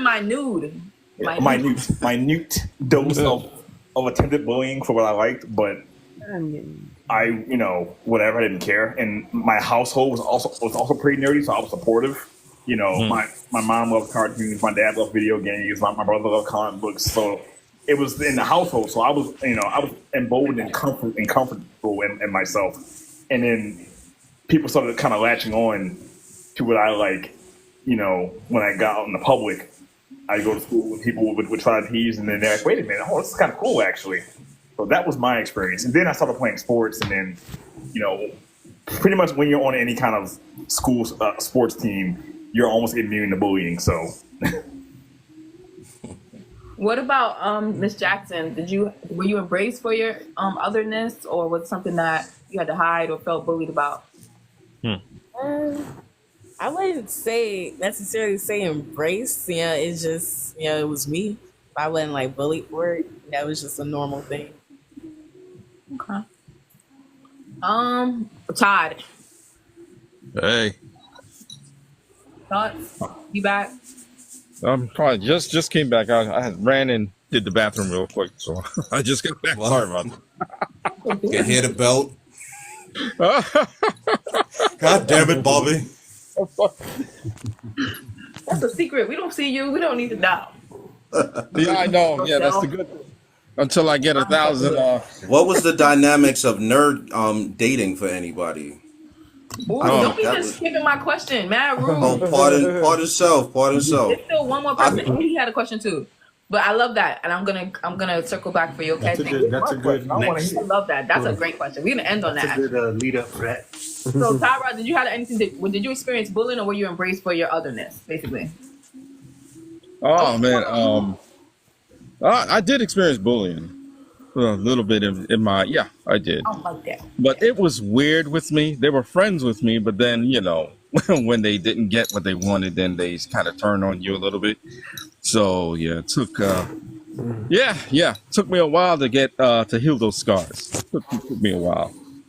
Well, I'm happy that you're finding community with us, and that that you're working through that. That's messed up. My experience is I never got bullied because for some reason they just let me rock. I did all type of weird shit. I skateboarded. I did all stuff I wasn't supposed to be doing, or allegedly, because nobody else was really doing it.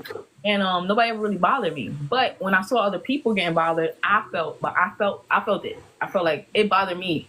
So I will even befriend them more. Where most people would stay away because they'd be like, "Oh, if I hang out with them, now they're gonna start bullying me too." I would hang out with them and be like, "You better not. I mean, leave us the fuck alone. We're not gonna do that." But that's my experience. But I don't like that. I don't like that. Just because somebody's different than you, you wanna hold that against them. Like, what the hell? That was that. I had that experience too, Leah. It was crazy for me because I hung with the nerds because I liked the nerd stuff, but I didn't look like a nerd. So the other homies was like, "Yo, what you doing?" But then the actual nerds was kind of like, "Yeah, we rock with you, but you don't really belong here." It was crazy for the guys. What about that was my experience? That was my experience with it. Oh, sorry, did I skip somebody?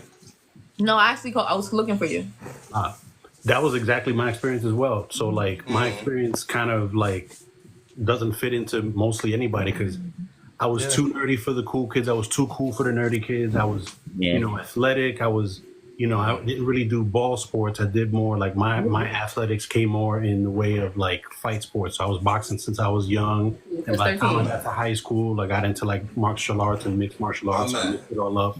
So like my entire friend group was just a goon squad of like You know. Oh yeah. We inside. What up, sis? See, that's a perfect example right there. Like, I was a wrestling fan, comic book fan, cartoons, martial arts, science, you name it. Like, we were just into all the super geeky stuff. So to the point that and I rolled around with a whole bunch of graffiti artists around from Jersey City and I went to an all art high school. So I was I went to art and design, and then fashion, and then LaGuardia. I was in the belly of that. Oh, that's what's up. Yeah, I knew a bunch of people. What's up, bro? If you Yo, could we got cosplay, local here. If you don't recognize, this is my people. If you smell.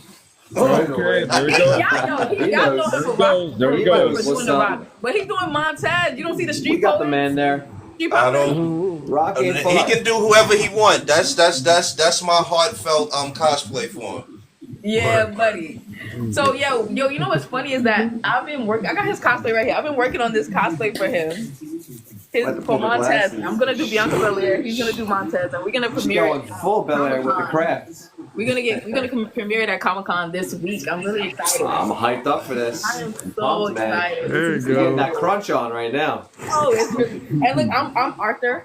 See, I'm giving you a little. I see me doing that fist soon, right? Give me. Yo, bro. I always wanted to ask you a question. If you could have me cosplay as a wrestler and you had your way, what wrestler would you have me as? Attitude Era, New Generation. What era? That's a good question. Good question. I'm That's a really guy. good Let me question. tell you what I would do. Nation of Domination. Good question. I'll go Rock. You got Farouk. You got D. All right, let me. We go all in with that.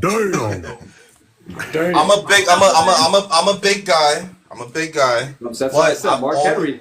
Yeah. But here's the thing. Being the muscular guy, I never wanted to be the big bulky dude. I always wanted to be the athletic, high flying martial artist. That's where I was at. But people always pin me.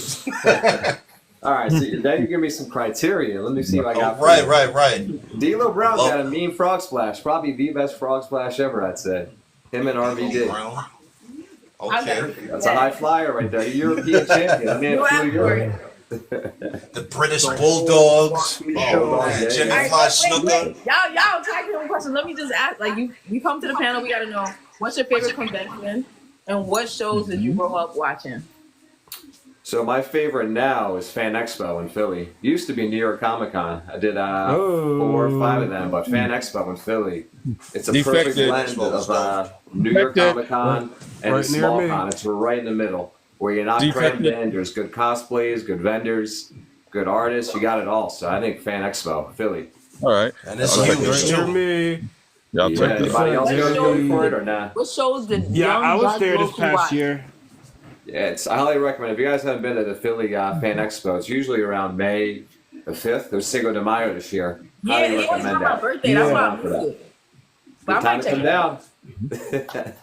So yes, what shows did the young Dark Loku watch? Oh, I got a Wolverine tattoo, so that's one answer. X-Men, okay. And my son's name's Logan, so X-Men, Ninja Turtles, Batman, the animated series, all that 90s, generic junk, G.I. Joe, Transformers before that, but X-Men, Turtles are my number 1 and 2.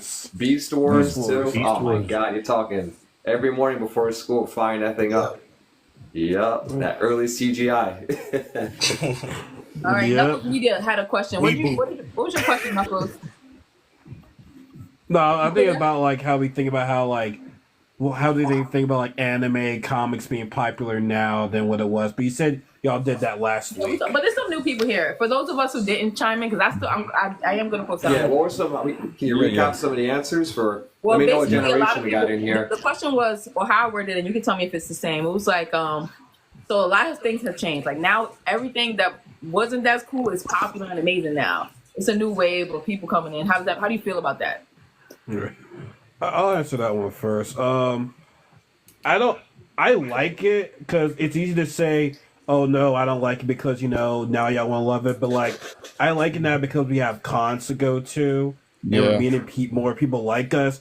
Now I will say this: don't do it because it's a trend if you're new to it, actually like love this shit, learn this stuff. Like, don't do it as a Facts, trend. Don't facts, do it actual as a club facts. thing. Like, actually Yeah. like show respect Hey, for it, homie. because I will definitely admit I do see people just feel like, you know what? Now I'm just like it because, you know, it looks cool, or I dress it because this kind of looks sexy and all that type of stuff. It's like, no, like actually have respect for, I don't want to say like, I guess our culture, you know what I'm saying? Like we've been doing this shit for like since the jump. Like, just show your respect for it. Don't do it as a club thing. Don't do it because it's a money grab. Do it because you actually love it. Do it because this is actually like you, right? Yeah. Yeah. That's a hot take. That's a That's hot good, take. too. That's literally what Legend said in a word. Because I was just looking at the footage earlier because I was gonna post it like as a preview for this thing, and you pretty much said something very similar. Like, I can agree with My feelings on it are. It's always, What did I say? It's been You a said mixed bag. specifically like that people because like that. You said that it's getting a little too sexy. You said that. You said and not in a bad way, but you said that Right. he says taking away from the craft, like people forgetting that it's an art form, and then a lot of people are coming in because it's a money grab, and then almost the same thing. Because everybody wants to Everybody wants clicks now. It's trendy. It's different, and nobody wants to hear I don't care that. why you do it. I don't care if you do it because you gotta have OnlyFans because you gotta feed your 3 kids from 5 different baby daddies. I don't give a damn. Whatever. Like, I just feel like you should be able to live your life and enjoy your life, however that is. That doesn't affect my cosplay. That doesn't affect my experience. It might have like some psychological effect of way people might look at me and perceive me, but that's gonna happen regardless. Like whether somebody else is doing something crazy or not. I'm gonna do me. Y'all do you. Exactly. And me personally, as a rule, I don't even show skin. And me personally, as a rule, I don't even show skin. I've never taken my shirt off Speak for cosplay yourself, wise. because my cheeks be out. Ain't nobody gonna say nothing to me. I'm not. Nah. That's all good. I'm just saying, me personally, I've never. Not every day, not all day, but every now and then. Some of these characters, that's how they were designed. And I remember, Yeah. Bro, she's amazing. When I grow up, if I could look like this, bro, it's up. You gotta lose them sleeves. I'm brolic. I actually look like some of these characters too, but just as a rule, I just You said you it's don't want not to my play no thing. character that And you I look don't. like. Come on now. What happened? You just said you don't want to play no characters that you look like. You don't want to play the big bald guy. No, it's not necessarily look like. I said move, kind of move like.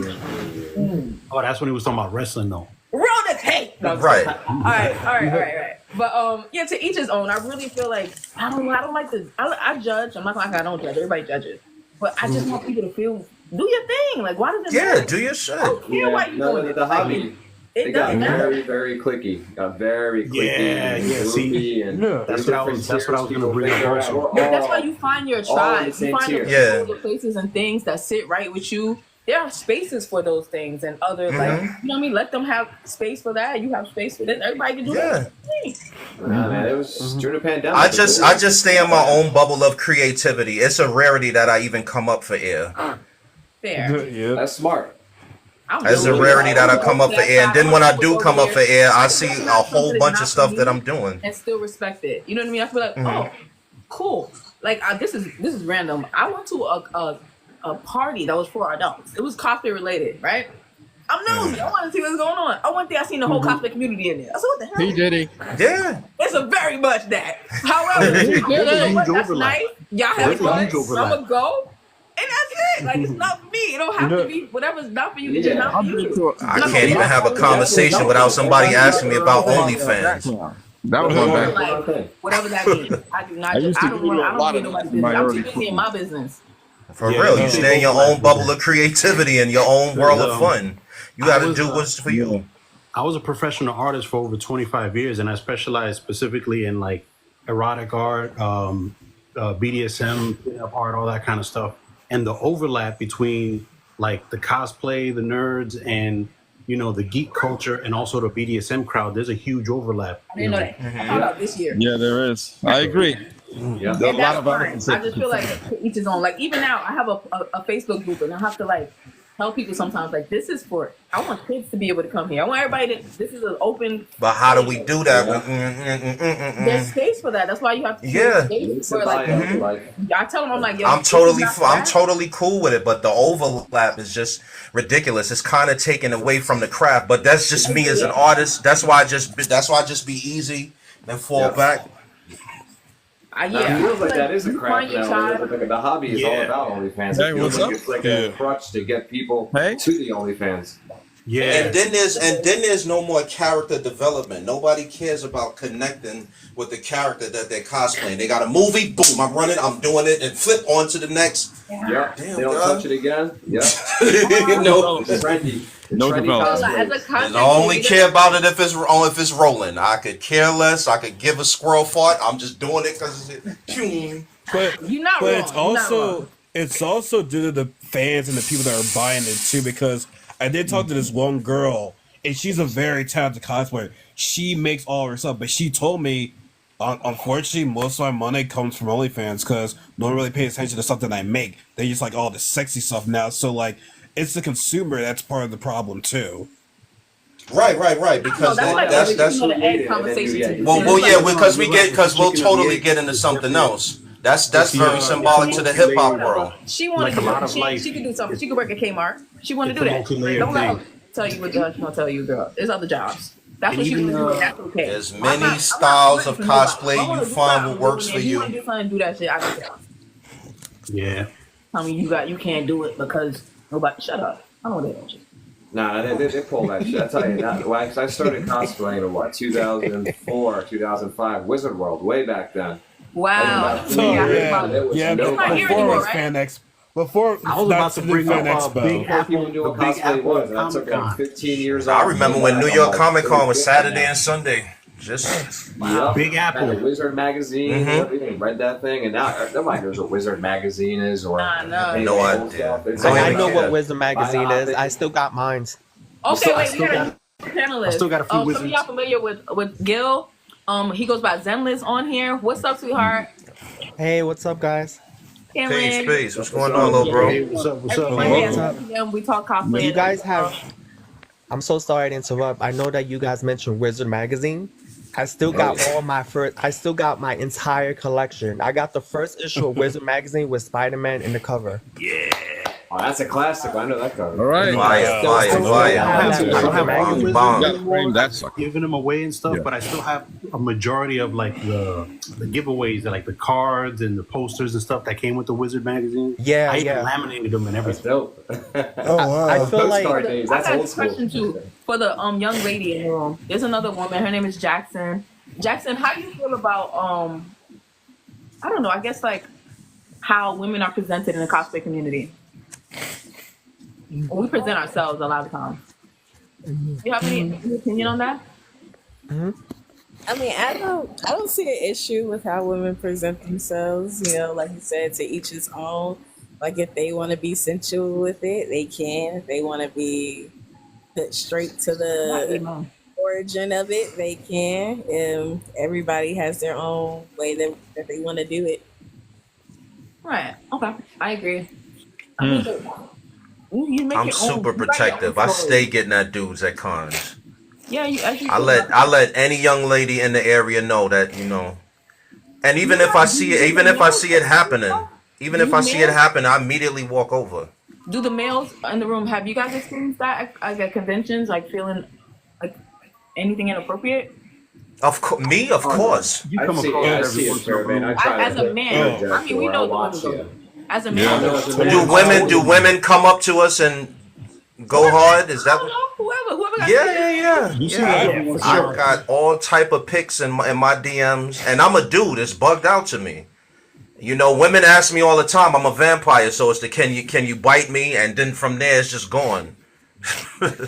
There was this one cosplayer. I forgot her name, but like a lot of people were sort of reporting that this girl just be touching everybody at cons right there. It was I stay forgot her getting name, but like that people were like annoyed with that girl. Like she was touching man and woman. It's like, can you stop touching me right there? Like Well, I hope she's not as popular as she once was though. I mean, I feel like we definitely a little loose. Okay. So on a happier note, what do you love about this craft? Let's My take bad. it. I think Zexus was trying to say something. Oh yes, sweetheart, please. Oh no, go ahead. I'm sorry. It's just I was gonna say, I would love to answer know your question. What do you love about this craft?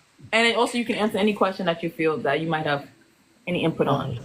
Just to make it quick, just to go back to that question you guys had answered about the experience at that con. me and Louis, well, Louis in general had experienced something like that at a con where he was dressed as Charizard, and this random guy came out of nowhere and was like telling him, "Is that a Pokeball?" So we're assuming that he was gonna touch his look at the cosplay, but he kind of touched him improperly, where. Right. And I kind of got uncomfortable. I really got comfortable with that, and I didn't. Yeah. Right. And I kind of got uncomfortable. I really got comfortable with that, and I didn't. Yeah. Yeah. So I just got really annoyed. Mute your mics. Somebody's mic. Mute your mics. Yeah, Everybody so mute. crazy. Yeah, it's like two mics going on right now. Yeah, it's like two mics going on right now. He's mic. I'm muting everybody. Damn. Whoa. Well, let me tell you a secret. When you that's too high. Hold on. Whoa. Well, let me tell you a secret. When you that's too high. Mute that mic. When I mute you, just stay muted for a second. Whenever you go look at somebody's page, when you on a panel, when you come back to this, it's gonna blow you up because it's gonna start echoing. They'll be like, oh, so everybody know you was looking at somebody's page, right? I'm gonna let you know. But the way to stop it is to pull down. If you have an iPhone, just pull down your your settings screen, and you will stop echoing. Or you can drop down and come back up. Your settings screen. That's you, sir. Or you can drop down and come back up. That's you, sir. Or you can space you. Damn, the echo was crazy. Echoing because you have to pull your your screen down. Like I'm talking about. Like if you want to see what time it was or something, you got to pull that down. Or you got to drop down and come back. Yeah. Leah, can I ask a question right quick? You asked one question. We're gonna end on that question that you asked before. But if you want, never mind. Never mind. You finished? Jemlos wasn't finished speaking. Gil. Yeah. You want to finish? Yeah, they violated Louis. Did you punch him in the neck? They had they kind of had like violated him in a way where it was just, like, very inappropriate. And I had told the guy, I'm like, listen, that's not how we No. I mean, some of you know me that but I kind of like kept it very professional. And I was like, sir, that's not the way how you should do things, and that's not but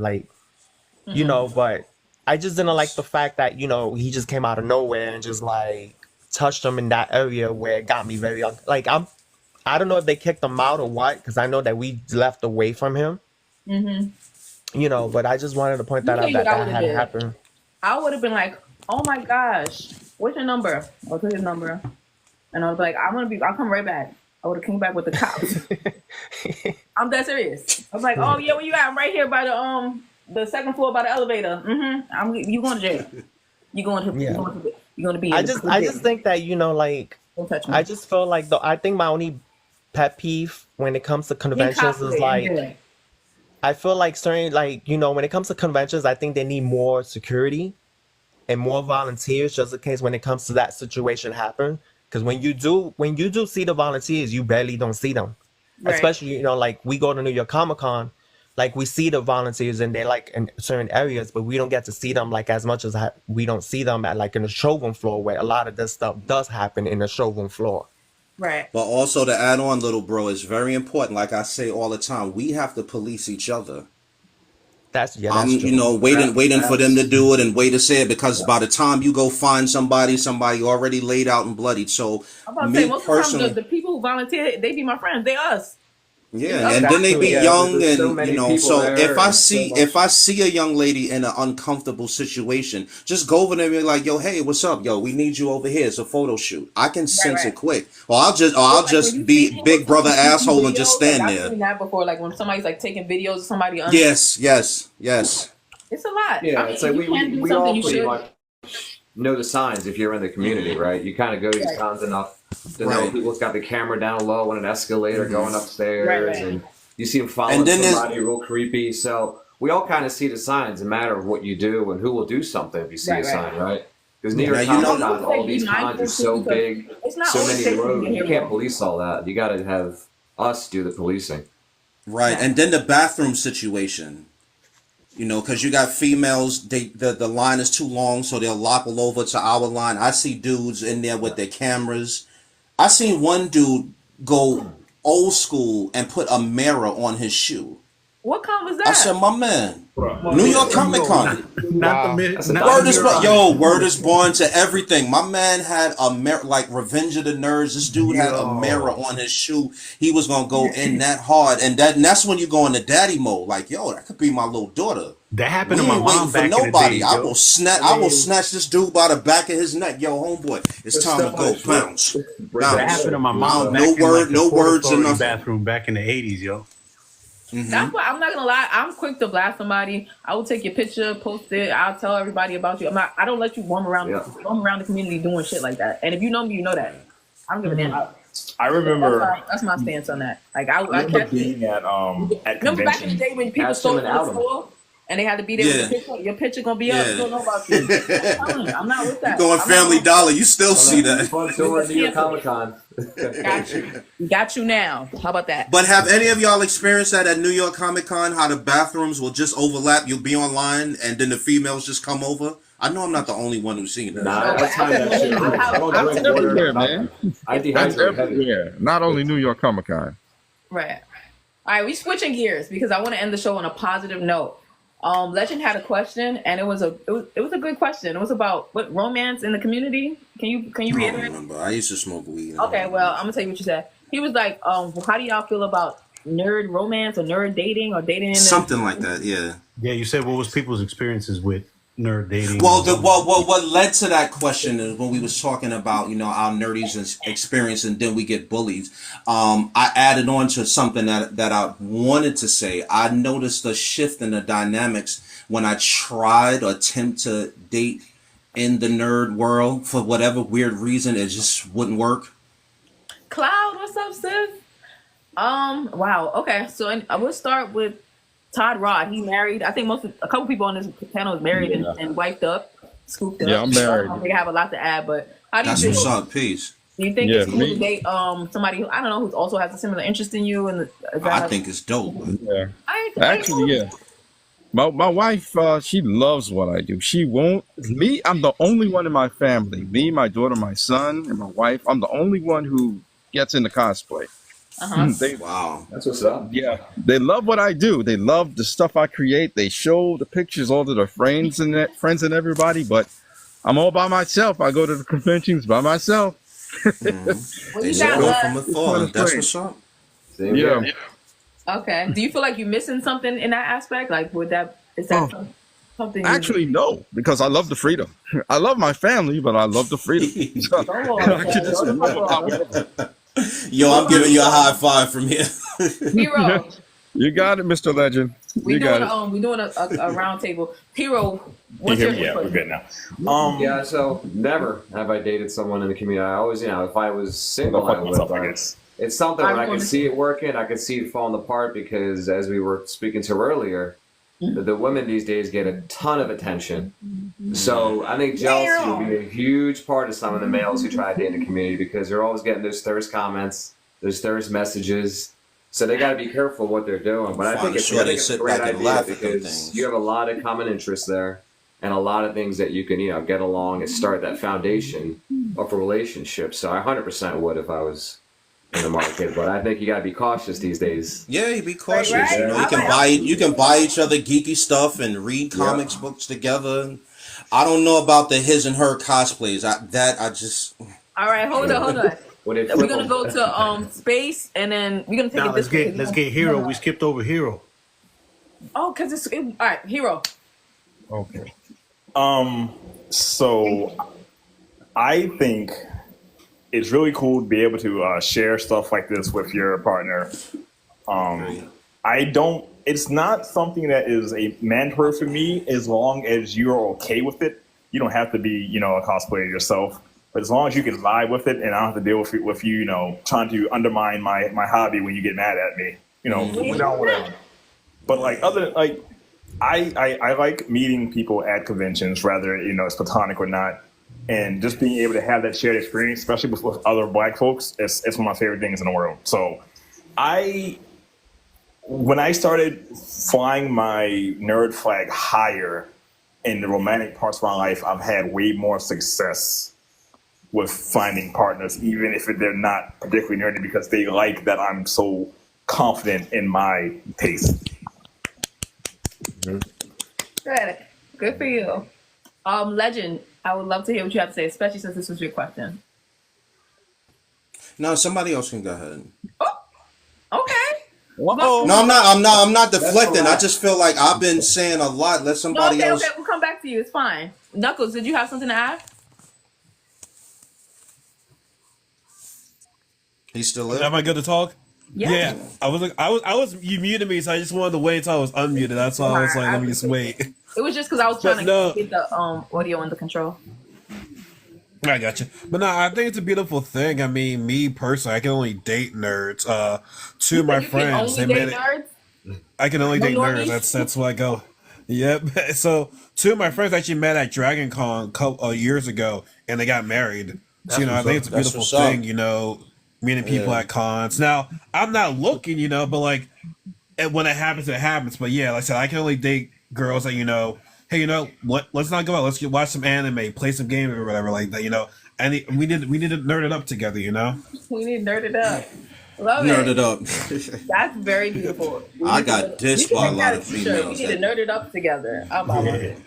So I forgot. Two of my friends. I had to none shrink. of mine got married. Okay, the space bodega. Word. I might get a little too deep with this, but like, just let me cook for a little bit. Like, get deep. Go crazy. Let me feel it. Because it's kind of a two-part answer. Because it's like, I think if you're confident enough in yourself, almost piggybacking off, I think what Todd said, if you're confident enough in yourself, you don't need another person to like really validate your own interests. So, right. If you're that completely confident in your own walk, it's either you can make it work with somebody who's completely your opposite, or somebody who you just might happen to meet somebody who is within your interest. But that shouldn't be the foundation of, like, some people legitimately try to make it about, I'm going to meet somebody who's also a geek. And because they're so hyper focused on meeting another geek or another person like them, you might be missing out on a beautiful relationship with somebody who's maybe completely your opposite, potentially. In my case, the longest relationship I was in, I was married, and I was with my partner for 16 years. She eventually passed away 10 years ago for cancer. So, sorry about that. No problem. It is what it is. I'd like to retract my previous comment. But what's that? I would like to retract my previous comment. Which was? I ain't gonna repeat it. It's all good. It's all good. But it just so happened that it worked out that we were both geeks. But when we first met each other, before we knew each other that deeply, there was no way we would have known, because back when we met in like '99, I was all like hip hopped out, Echo Gear. That was the era. Graffiti kind of like kid. And she was a goth chick. She was a Puerto Rican goth chick from the Bronx. And she was into metal music and rock and all that stuff. She thought that I wouldn't, I wasn't into metal and punk music, and I would have thought that she wasn't into hip hop. But when we started getting to know each other, man, I could carry 3, 4, 5 hour conversations about hip hop with her, and she was surprised with me that I knew probably more metal music than she did. She's like, what? And I would go to punk shows, but dress like, because I'm not a poser, so like I wouldn't try to fit in. I would still go with my Tim boots and my backpack and my like Abercrombie, Aeropostale hoodie or whatever. Ralph Lauren, looking like I'm in a Wu-Tang video. You sure you ain't from Brooklyn? Queens, baby, I'm from Queens. But I'd be at CBGB's on Sundays, looking at the local bands, or I'd be at a rock concert, and then from there go DJ at a hip hop club later that night. So like my life was very varied, you know what I mean? So or go like to the wetlands and go do turntable battles, DJ turntable battles with the Roots before they got famous and shit. So like, we clicked because of the people we were. We were both artists. We both had this huge eclectic mix of like interests. She was into wrestling. I was into wrestling. She was into comic books. I was into comic books. So we'd go to Forbidden Planet. We'd go to fucking, the Strand bookstore over by over in the village. So again, all that to say that like, if you focus on looking for a partner that you're attracted because they're a person, not because they're a fetish of what you want them to be attracted to, or what you're trying to pigeonhole them to be, you get more success in finding a partner because it's not just about matched interests. It becomes like, oh, you're a dope person to be with. And I've also dated in her, it's been 10 years since she passed. So, I've eventually dated again. And like the people who I've had the most success with is just sometimes even just opposite. They're not into nerd shit at all, but like they're just cool people and we vibe anyway. Like she doesn't yuck my yum and I wouldn't yuck her yum, and I'll learn like, oh, what are you into? Oh, you're into I don't know, knitting? All right, I don't give a fuck about knitting, but tell me more about knitting. Like, because you're passionate about it, now I'm gonna take interest because I'm in love with the person, so I'm gonna take interest in whatever the fuck she's doing, you know what I mean? Yeah, I got so many chapters on that, but I'm gonna be cool. Damn, that was deep. I was feeling that. You really spoke to something. That was I'm gonna deep. say as well. We're gonna go to Zenless. I know Zenless is married to another cosplayer in our community. They're like my gay besties. I love them. And I just want to say that their relationship is amazing. I want to hear his experience and his own perspective. We've been together. I know who he is now. We've been together for I think, we've been together for 16 years, and I could definitely say that when you're in a relationship with another person who's in the geek community, you definitely learn a lot from each other, because we both like the same thing with the video games, comic books, anime, and stuff like that. So we get to learn from a lot from each other. I mean, we definitely have our ups and downs. Sorry, he said I can't even get a relationship the last 16 days. Water it. Put it in the sun. More than 16 hours. That's good. Right? Oh, I'm sorry, sweetheart. Look at you. Go ahead. Love you. But we learn a lot from each other, so it's like I could definitely agree with a lot of people, everyone in here in the comment section, about when it comes to having different perspective when it comes to having a relationship with the geek, with another person in their community. But it also takes time too, don't look for love, let it look for you, because you could be doing something else. You could be you could be randomly doing something. It always takes that one person to notice you and to recognize you and see what you're doing and be like, hey, I want to get to talk to that person, So I always say that don't rush into love, don't look for it, let it look for you. Let the universe come for you, and you will see that it will happen. I'm preaching right now. Yeah, I see you. Well, bars. That's what I'm talking about. That's how you know how to make a relationship work. Okay, you know what you're talking about. So we got Miss Jackson, another women's perspective. I love that you're here. I just want to say that. Can you please tell me what your thoughts are on this subject? I will start out by saying that I've never been in a relationship at all, so I wouldn't have personal. I'm right there with you. I'm right there with you. But let's make it official now. We always thinking it. I was about to say, Leah, hook it up. The non-relationship relationship.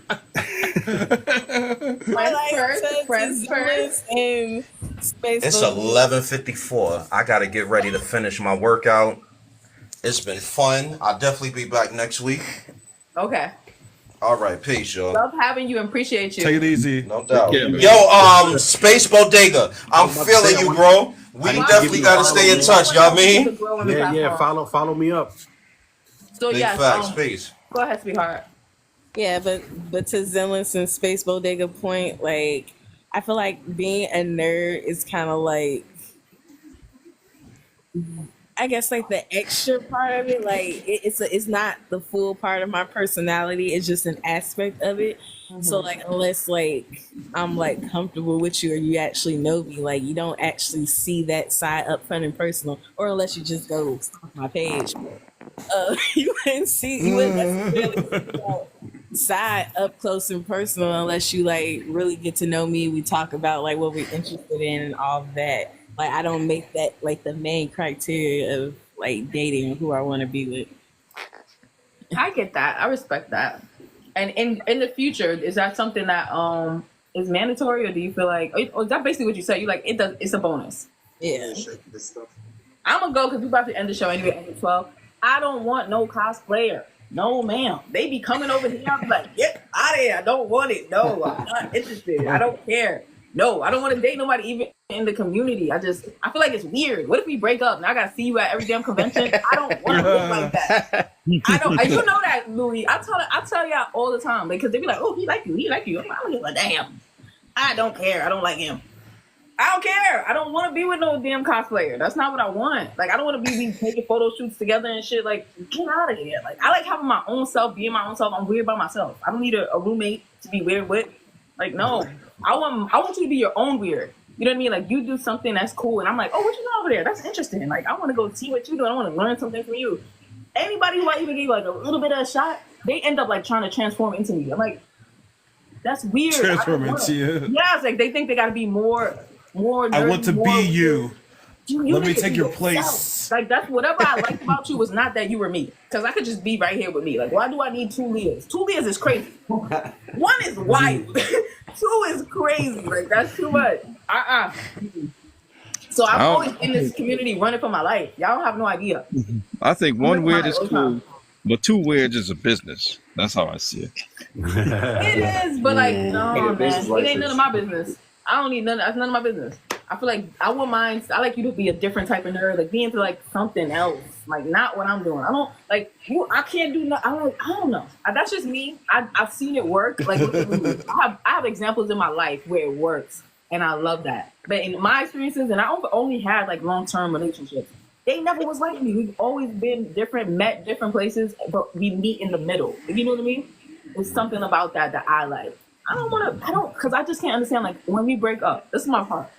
How do y'all just be walking past people that you done slept with, walking right past, just like, in the same room? It's just weird. Like, and I don't like people talking about it. Like, now you don't tell, like, I think the community is way too small to be dating in it. That's how I feel. But to each his own. Especially you guys, all in New York area. We see each other all the time. Everywhere you go, you see the same people. I'm out of state, so I go up there a couple times a year. I'm from Pennsylvania, so that doesn't count for me, technically. We're still East Coast, though. We're still East Coast. I'm missing out on some great people because I've met some people that are awesome. Everybody look good. Everybody's talented. I don't care. That's the thing. You know what you want, and that's what makes it happen. You know, it's when you start selling something you don't want, you force it. You know what helps it? Like, once I tell them that, because I always tell them, I'll be like, oh no, I'm sorry, I don't do that. They'll be like, challenge accepted. And then oh, damn, yeah. Classic line. Like, challenge accepted. Like, I see it happen in their eyes. Yes. I'm like, oh, you're not gonna out.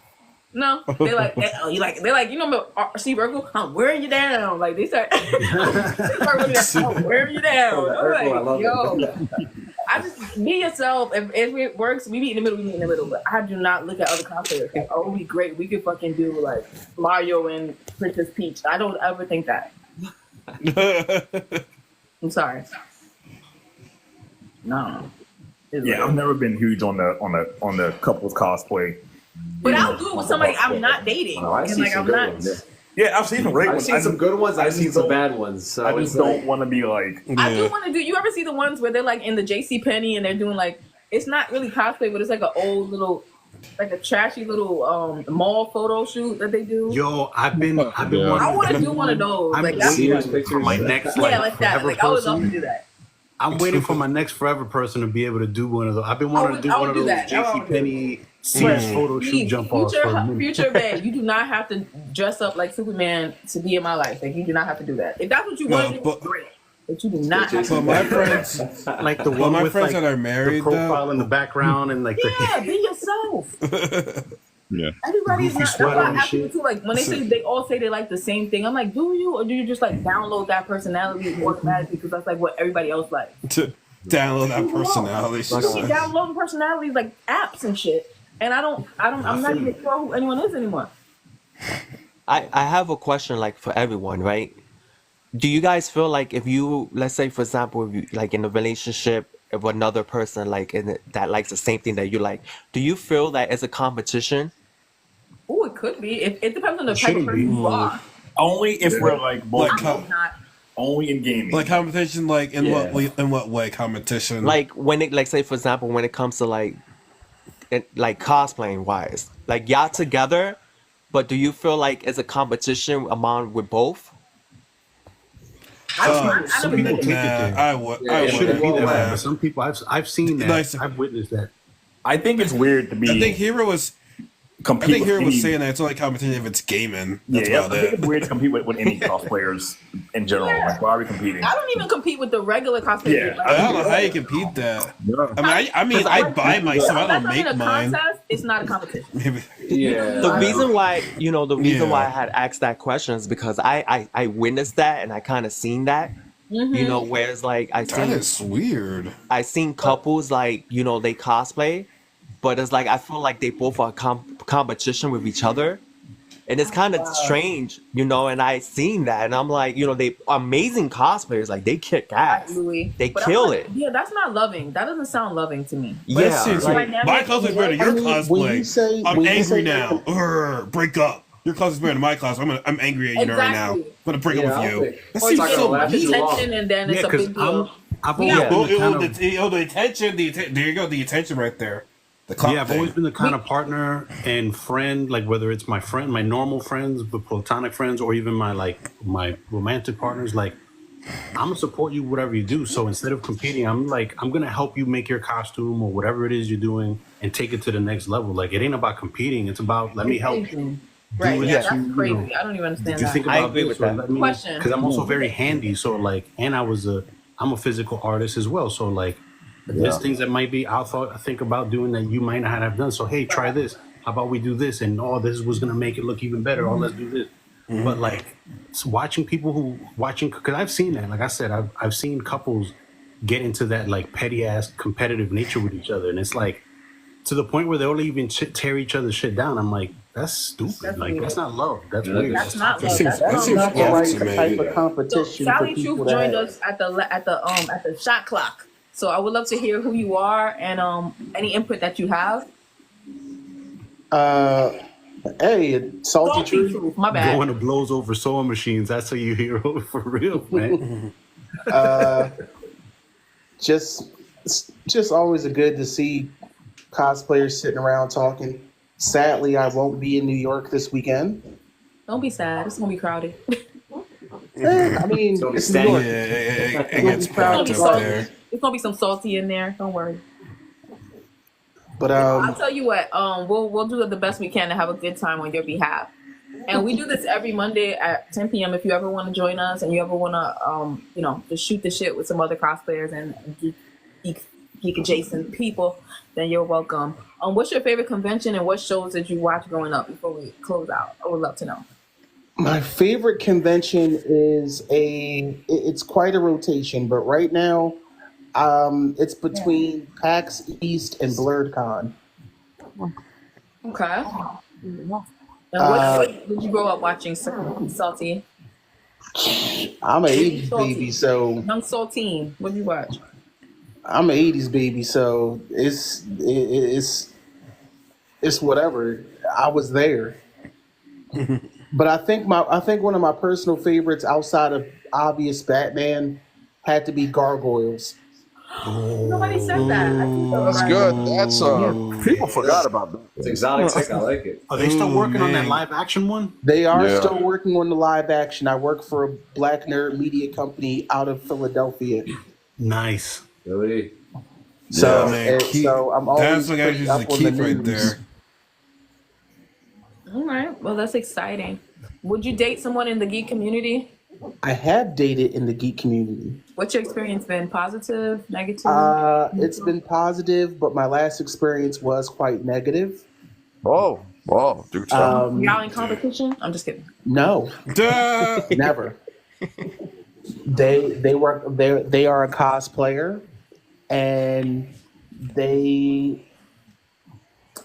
have some self-esteem issues. Because despite the fact, I think what bothers me the worst about it is me and this person were friends for over 10 years. You know what? And, yeah. But when we started dating, I was like certain things was like, I'm just like, oh, so now you don't like the idea of me having female friends, even though he's been a female friend for 10 Well, you end up dating your female friends, so she know what you do with them. Well, no. The funny thing is, she came on to me. She came to me with it. I did not. I did not You ain't helping your initiate. case, dog. You're not helping your case. Oh, you saying you're not helping Right, your because case they gonna with that come. one. I'm gonna add a chili because this is getting spicy. Listen, listen. We only spend a few blinks on this earth. If I see an opportunity that might pique my interest, I'm gonna go for it. I feel you. That's the problem. Look but don't touch. Touch but don't Hey, I'm in the taste. case. Taste Nah, but don't swallow. I don't know. You know, women be insecure sometimes. Human nature is to be insecure at times. I don't know. Maybe things will turn out differently when she finds herself that she has more confidence about and trust in the people that she's dealing with. I wish her the best. I wish her the absolute best. I haven't spoken to her since. So, all right, that's the best thing. And surprisingly, Has that jaded you now? Like now, I ain't dating no more cosplayers. They all insecure. no. I mean, I keep it moving. If you, my biggest thing is you got to be nerdy with me, because if you're not nerdy, it's gonna be a weird clash of things. It's gotta be some nerd with you. You don't gotta be 100% nerd, but at least 25% and above. Okay, that's a good amount. 25% in the Solid bottom. ratio. I like that, a quarter. All right, we're gonna close out. I think you guys are amazing. I appreciate you joining my little nerdy panels that I do here. I want everybody to grow. Thank you for having us. Once y'all get to 1,000 followers, then you can cam up, and that would be so cool. And I really want that for you. So I encourage people to follow you. And, That's a week. That's a goal. And I'll continue to support you. If I see your joint, tap it up. Use some love. Sure. Thank you. Thank you. On my YouTube. I appreciate glad you I bought this. this. Well done. First one I did was I subscribe to Some of y'all I'm gonna YouTube, see at by the way. Comic-Con. Yes. And that's exciting. Some of y'all I'm going to see later on in life at some point. I'm pretty sure. 'Cause I'm always running around. If I ain't see Hopefully you I'll already- run into you this weekend. Cool. This is awesome. Happy Comic Crunch, everyone. Everybody, y'all are the best. Thank you for joining Take care, everyone. Every Monday, 10 p.m. We clock in. If you want to join us, you're always welcome. Night. All right, night, everyone. I mean, good seeing y'all, folks, man. Yes, sir. Peace. Now, ain't that a cool bunch? Yeah, All man. right. You sticking around? I don't know. I regret going to bed last week.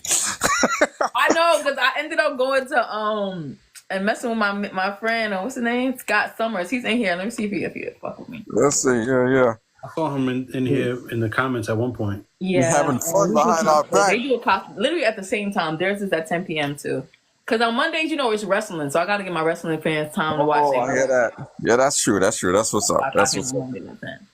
Also, I I don't know if I can make it any other time. I had just posted my last Music Monday post and just happened to just scroll up and this came up. I was like, oh, That's fire. That's cool. I'm happy That's to have cool, you. though. That was a nice surprise. When I see you in the comments, I was like, okay. I didn't know you was going to cam up. I was like, I did appreciate your sentiments, though. Everything you were saying was solid. I don't feel like you I don't force nothing. You know what I'm saying? Like, especially not love. Like, you don't force that. You don't not at all. create a box for something. Like, it just gotta flow. So I'm like, oh, just because you're a cosplayer does not mean we're gonna be a great couple. Like, I don't know why people be thinking that. And that's why I don't like them. Because a lot of times, no offense, but they'll be like, oh, you a cosplayer. They just automatically assume like we're just gonna be great because I'm a cosplayer. I'm like, that's not how this shit work. You even like me? You even know me? You're still Like, two different people.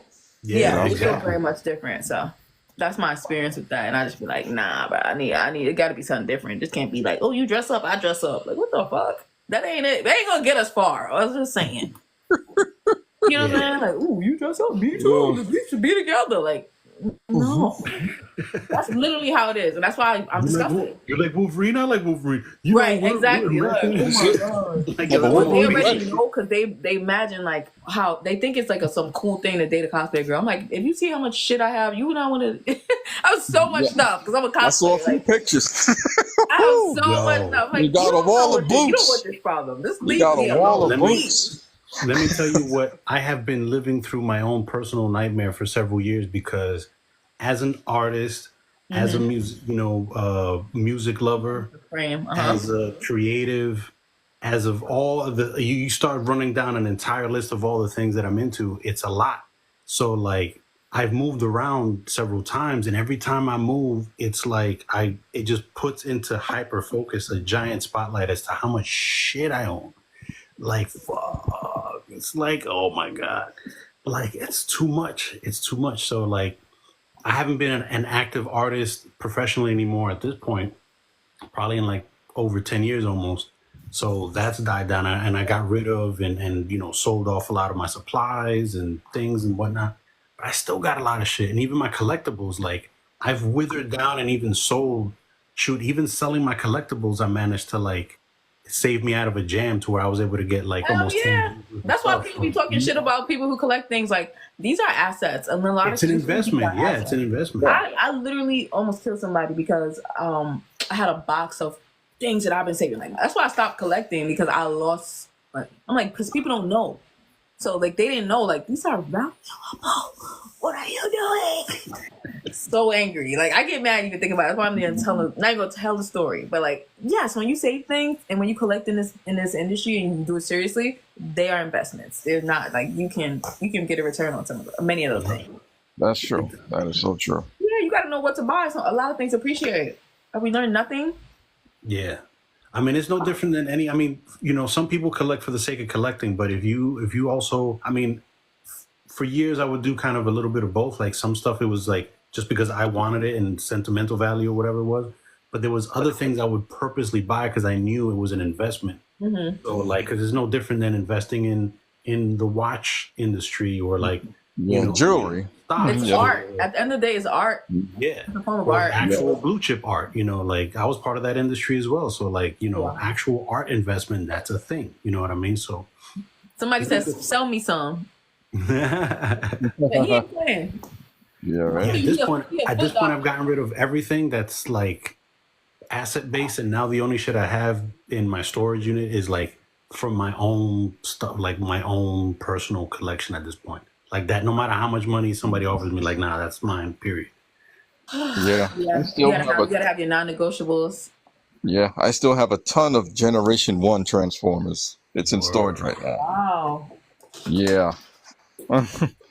Wow. I can't bring it in the house yet, but it's in storage.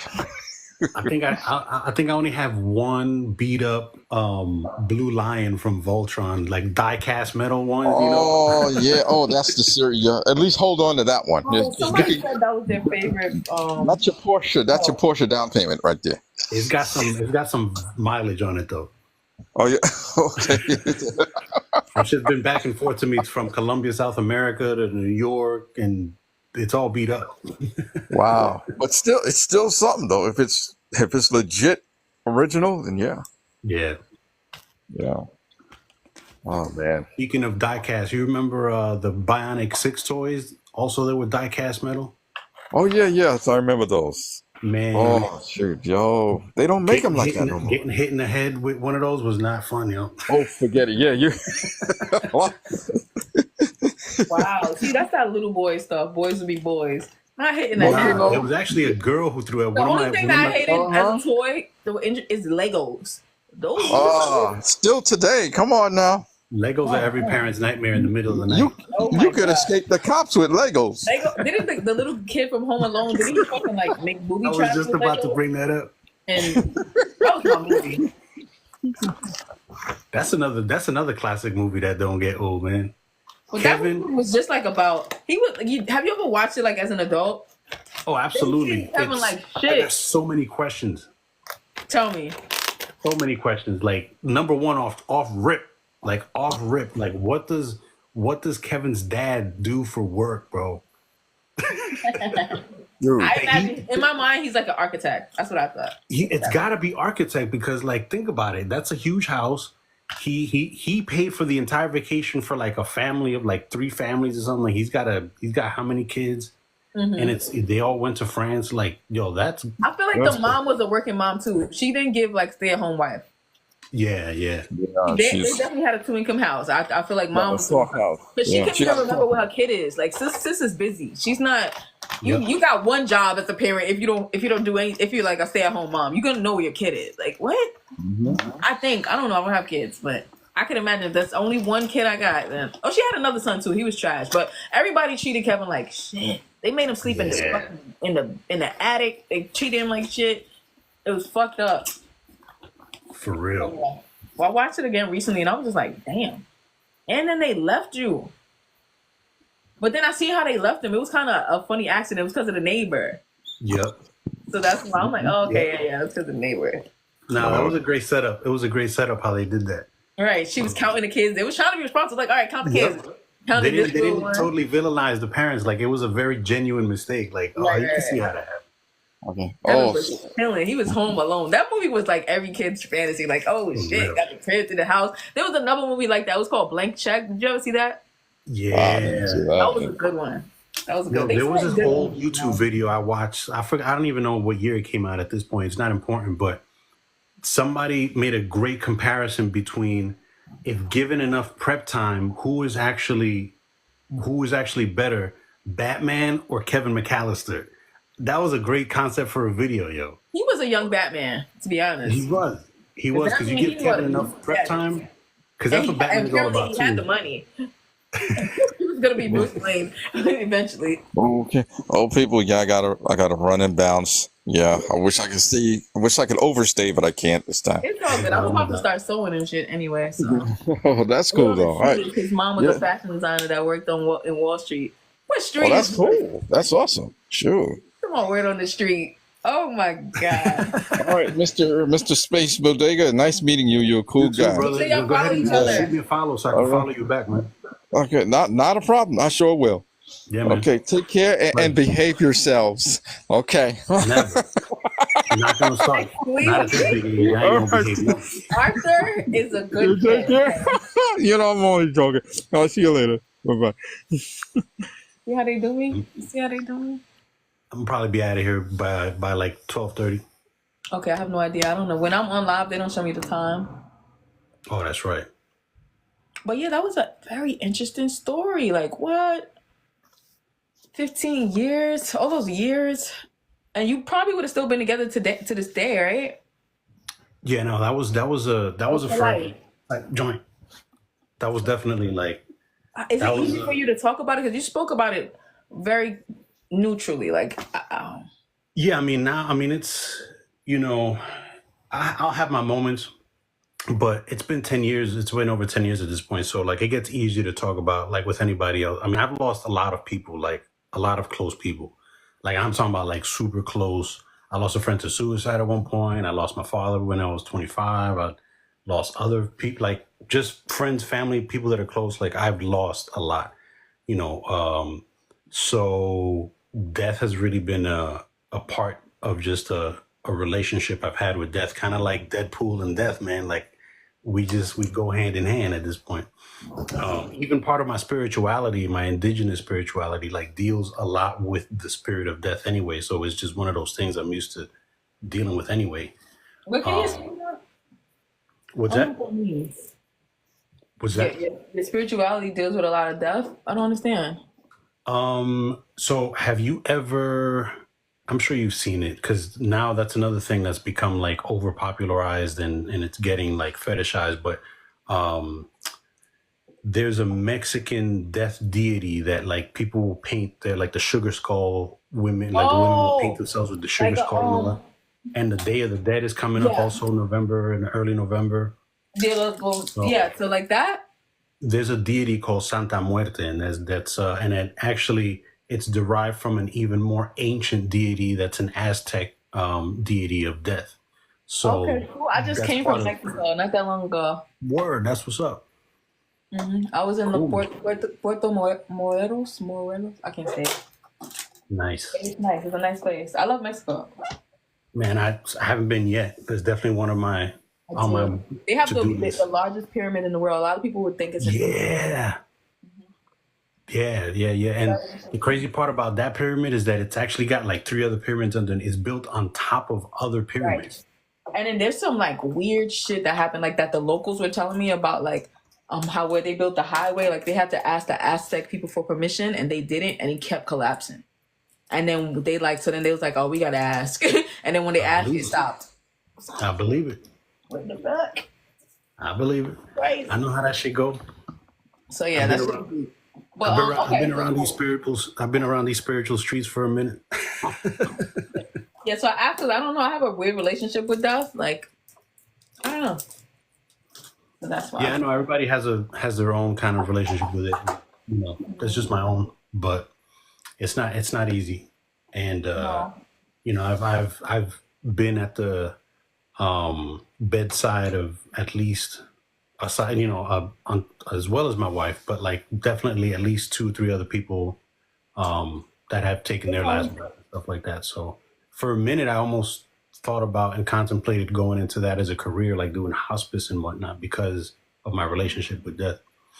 They have those people. What's they called? Like they do like Death doulas. They're like death doulas. Oh, okay. Yeah, it's interesting. Yeah, especially after all the work I've done with like ayahuasca and like psychedelic mushrooms and stuff, like that's something that absolutely it's something that I wish I knew more about before my wife passed, because it's something that makes people way more comfortable. Like you kind of connect to the other side before you actually die. So it's a cool thing. That's deep. I don't know. I'm such a scary pants. I am a scaredy pants. Okay. I mean, when done properly, when done under, you know, good proper setting and good supervision, it's a beautiful experience. But like you got like what's given psychedelics such a bad rap is because, I mean, even for me, for the longest time, I would equate it to like, because I grew up in the crack era and heroin era, so like, and you're fed so much crazy propaganda that like, I also equated it to like fucking, you know, PCP and shit like that. Like, oh, I'm never doing it. Like, I'll just stick to like liquor and weed every once in a while, but like, I'm never touching this. I'm never touching that. Come to find out, I'd had deprived myself of such a beautiful connection because it's not hard. I mean, it is a hard substance, but not in the sense that we're used to thinking of hard substances. Like, it's not addicting. People think that you do mushrooms once and you're going to be doing mushrooms every day. Like, honestly, like if you have maybe 1 or 2 big mushroom trips in your whole life, that might be all you ever need to do it. You know what I mean? But on a microdose. I definitely took mushrooms before, and the experience was amazing. But I took it under like a I went to a spiritual retreat. Like I wanted to do it like a guided experience because I was like, I ain't trying to be out here running around like Chris Tucker on the roof. That's what I thought. You know what I'm saying? I was like, everybody asked me the same thing the first time they're gonna do it. Like I can't do that. That ain't for me. And then also like everybody who's end up doing drugs, they end up with a book bag booty. I don't want a book bag butt. I gotta be cautious. But I did want the experience of psychedelics for different spiritual reasons, and I did. It was great. It was cool. I had an amazing experience. I don't want to brag about it because I don't think it's for everybody. No, you know? And I don't like people who try to convince or manipulate others into doing it, or try to force them, or like do that whole fucking after school special peer pressure. Like, come on, you got to do it, man. Come on, you got to do it. That would turn me off, to be honest. Everything I've ever wanted to do is my own thing. Like, shut up. When people try to make me do something, it actually annoys me. It don't matter if it's a glass of wine or like actual, like, you know, mushrooms or acid or whatever. Like, if somebody don't want to do something, ask them once or twice and that's it. Like, stop pushing it. You know what I mean? Right. I'm a vegan. Like, I never be personal pros and cons. Well, you need to be a vegan because it's so healthy. Like, mind your bit. Like, I don't even know that that's the healthiest diet for you. So who the fuck am I to tell you what to do with your body? Like, I just mind my business. This is what I do. That's my business. What you do is just your business. I don't care. Facts. If you ask me, like, hey, how does that work for you? I'll tell you that how it works for me. Don't know if that means it's gonna work for you the same way because we're different. But you know, it's weird. Hero said, I don't drink and had a miserable time with people in my 20s. I bet. Yeah. I'm not a big drinker, but it's still till this day it amazes me. Like, I mean, it doesn't amaze me because when you know the history of things, you kind of figure how we got to where we are. But it still annoys me that like things like liquor are legal and things like weed are illegal. Like that still blows my mind. Like it just blows my mind. Like the amount of destruction I've Isn't it seen not liquor illegal create. anymore? What was that? Isn't it not illegal anymore? I mean, I guess, there's definitely, legalizing more and more, and weed has definitely now officially become one of those things. But you know what I mean? Like things like that, like For a long time, it was there. for the longest time, it was still considered Schedule 1. But like for the last 50, 60, 70 years, liquor has been perfectly legal. It's amazing to me. Like the amount of destruction I've seen at the hands of people being drunk, like, is insane. Yeah, it's scary. But I don't know. I think that's our appointed officials for you. You're like, I don't know.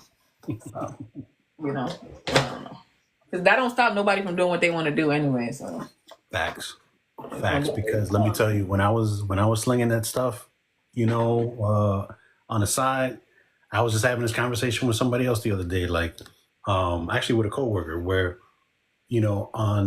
there's two. It's almost like Constantine, where it's like there's the surface and then there's the behind the scenes world, right behind that veil, because you'll have an official, and I used to sell to people who were cops and lawyers and politicians, like major politicians in Baltimore. Like they would get their stuff from me, and I'm like, weren't you just on TV 2 days ago talking about don't do drugs? Meanwhile, you're copping some white. they love that white boy. Because I got the cleanest in Baltimore. Like, what's going on? That's crazy. So hypocritical, man. Yeah, man. Baltimore. What's your connection to Baltimore, Hero?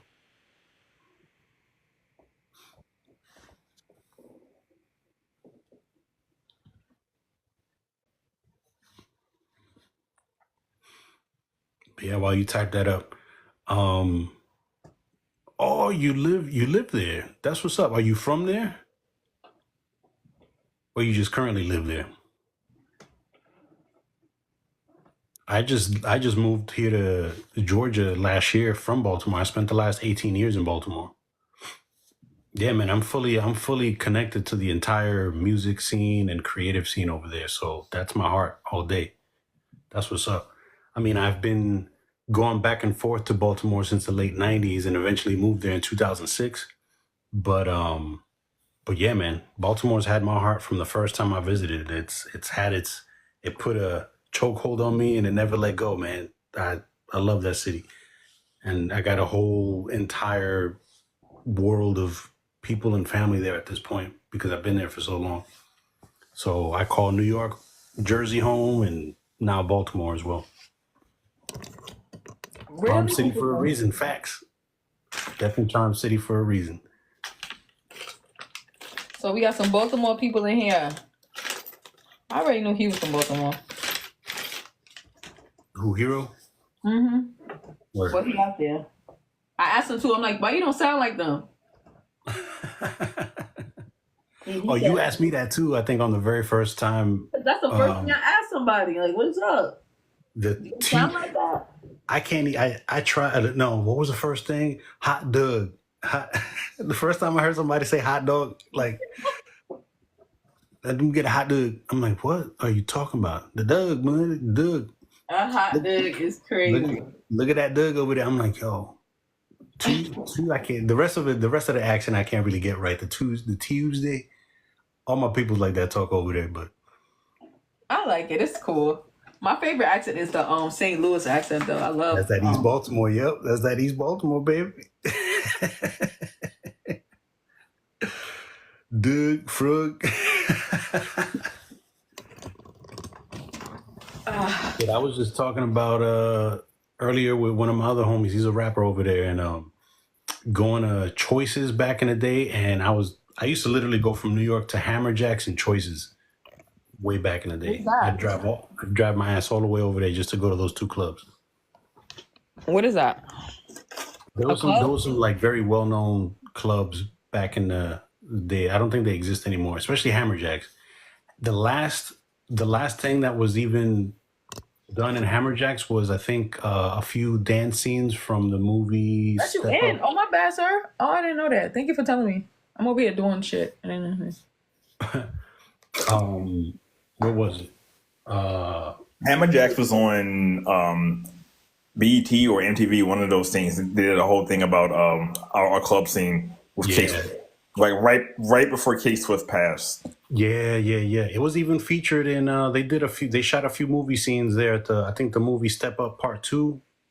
Yeah, there's a lot of films. Yeah, almost every What's film. crazy is that the dancers that after they got done filming, I just so happened to be hanging out at damn, what's that little spot down there in Fells Point? Fuck, what is it called?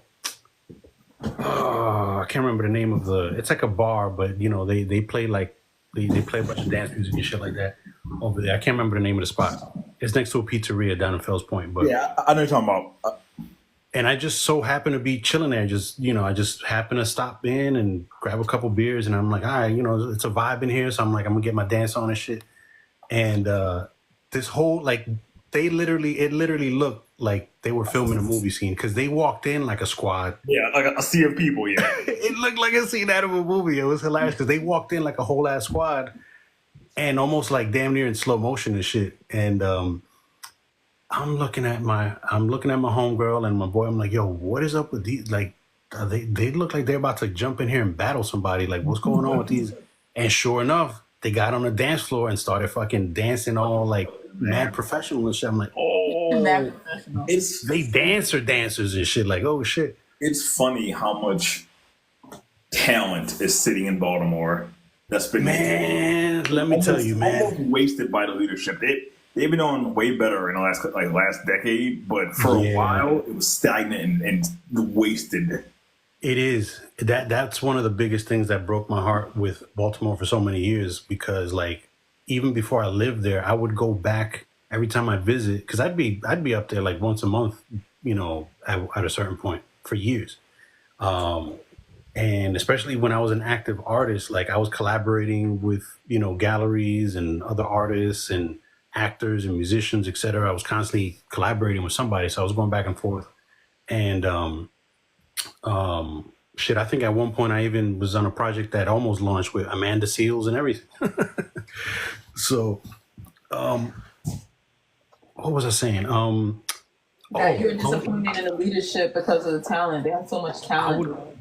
I would go back to New York and Jersey and just kind of like be, yo, there's so much dope shit going on in Baltimore. And people were looking at Baltimore, like, because, it wasn't big on the scene like that. It was so like niche that people would just look at you like, you say Baltimore, like, what the fuck's going on in Baltimore? I'm like, yo, there is a lot going on over there. And it's a shame because as New Yorkers, we're used to pushing each other up. There's rivalries between the boroughs, but ultimately, like, New Yorkers still support the hell out of each other, and we push each other up to the surface.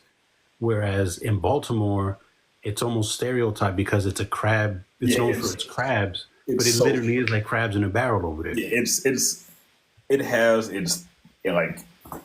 so many people that in Baltimore that get a grasp upon fame and then don't leave the city and lose their life for it, and it happens so often. Yep. Or get killed because there's a lot of that jealousy factor too. Like somebody starts catching a little bit too much, fire, and then somebody takes them out because they're like, "Well, you're not making it, I'm motherfucker," and they'll take them out. Yeah, it's like we're still a dangerous city, and it shows on a regular. Granted, the homicides are way down. I think we're going to end this year with under. We're going to end this year for the first time I can remember in recent history with having less than 365 murders in the city, which is insane to think that because before we've been averaging a murder a day pretty much for the last couple of years. And we are way down.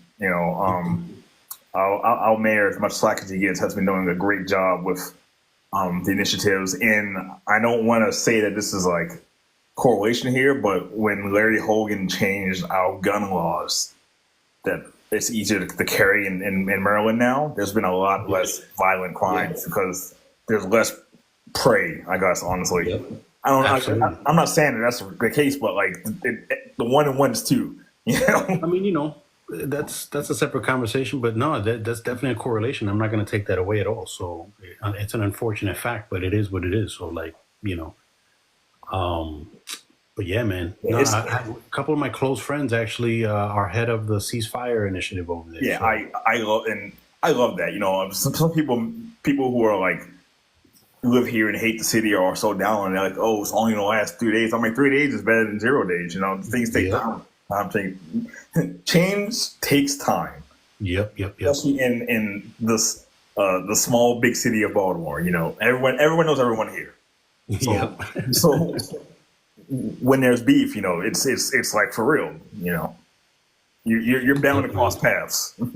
For the last 5 years before I moved there, I was doing a lot of the after hour, doing a lot of after hours events, and especially at this one spot. And I can't tell you how many times, they were like literally gunplay going off literally 3 inches in front of my face, like guns being fired right in front of my face. And I'm like, you know what? I'm too old for this.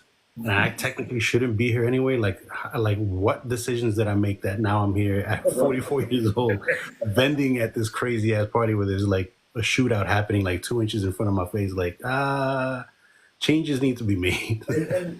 I'm like Bugs Bunny. I made a left turn at Albuquerque. Yeah, like, nah. Exactly. No, they're doing a good job though. Honestly, you know, when I was doing some business stuff a couple of years ago, and they were saying that Baltimore was trending towards the same way that New York trended. You know, in the 90s, New York was, you know, everyone's like, New York's crazy violent, yada, yada, yada, yada. And now, you know, you guys, NY is doing fantastic amongst, They sure did clean this motherfucker up. Yeah, and we're pretty much walking that same line as far as trends are concerned when it comes to being cleaned up. I can't wait to see it, man. I hope that within my lifetime I can see the true rise. What made you go there? What's that? What made you go there? So in 2006, I had nothing left tying me down to the tri-state area. And it was time for a change. And I had technically started a business a few years prior, and my business partner was living in Baltimore. He was from Brooklyn, but I went to Parsons School of Design in New York, and he ended up going to MICA in Baltimore. Nice. So every weekend I was going back and forth throughout my college years to set up jobs, to set up gigs. We were doing after school programs, getting funded by the city. We were doing murals. Like, we were doing a lot. There's a lot of New Yorkers here. Yeah, there are. And so by then, like, what was keeping me back home was obviously, I was in school, put myself through school. I was helping raise my 3 younger sisters, and also being the main caretaker along with my stepmom for my dad. He was basically had Parkinson's, he was fighting Parkinson's pretty bad. So I had all these things seriously tying me down back home. So I really couldn't move far away. Long story short, he eventually passed. My sisters got old enough to really fend for themselves. They got past the 20, 21 mark. So, they were old enough to really, they weren't baby sisters anymore. And then I eventually broke up with my lady at the time, who eventually became my wife. But we went through like a 2-3 year breakup period where we like broke up. You got married twice? Was that? You got married twice? No, we got married once, but we were the first go around. We weren't married, so it was just a long-term relationship, and then we hit a rough patch. But it was like it was a solid one, because it wasn't like there was no like abuse, there was no cheating involved, there was nothing. It was just we were butting heads, and during that era we were both in our early 20s, so it was just like, I think it was a growing pains kind of thing. We didn't really survive it, and I ultimately made the call because, and she agreed, because what I told her, I was like, look, this shit sucks, but like, I'd rather break it off now to where like we both still respect each other and we can at least be in the same room without being all tense about it. And I would rather keep us as amicable than to lose you completely and become enemies. Like, I don't want to be that couple that like can't even stand to see each other, even, across the street when I see you type shit, or fuck you. Like, that would have completely broken me apart. Like, because that's how much we loved each other. It was just, we respected each other as artists. We respected each other as people. Our courting process was more through friendship than it was like immediately like, jump in each other's bones. Like we were seriously attracted to each other, but like we got to know each other as friends first. So if that all ended in like fuck you type energy, like that would have been fucked up. So I'm like, you know what? Let me just call it because this got no solution in sight. I'm gonna let you live your life. I need to go kind of figure some shit out as well. Like, but we're not meeting eye to eye, and this ain't getting any better. So yeah, we broke up, and then that all happened all within 1 year. And I was like, all right, well, my business partner was like, yo, I don't mean to sound like a dick, but you ain't got nothing tying you over there anymore. So what's up? Like, if you lived in the same city here, we could do a lot of damage here in Baltimore than you constantly coming back and forth. So I was like, you know what? You're right.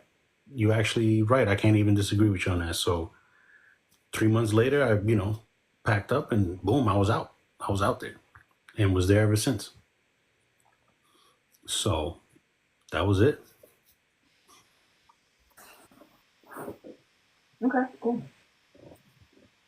A lot of people don't leave where they from, especially like New Yorkers. We need to be staying here because this is a destination. You know what I mean? I'm surrounded by New Yorkers. That's like a new wave thing, though. People, when I was growing up, people didn't leave this motherfucker. They just lived here forever. You pass your apartment down to your fucking kids, like nobody left. My last girlfriend was from Queens. That rent control, man. Right, yeah, that's what it is. My last girlfriend is from Queens. One of my good friends is from Long Island. Another of my good friends is from the Bronx. So I'm surrounded by New Yorkers, and to some degree. And it's so funny seeing like how the overlap between Baltimore and New York. It's like the two cities are cousins. They really are. I mean, because the cities go back and forth from the underground scene to like business wise, all the way back to Prohibition era. So there's a lot of history between Baltimore and Harlem and New York overall. So those cities, like when you got places like Philly and Allentown, PA, and then all the way down to Miami, certain places in Florida, there's a lot of New Yorkers in those places. So like they've been moving out there since the dawn of time at this point. But right. And then there's always the forever lasting intertwining between the Orioles and the Yankees. Yep.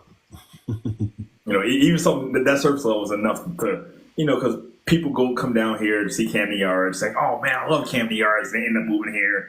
People go up, up to what's Camden Yards? Camden Yards is the Orioles baseball stadium. Yeah, it's the baseball park.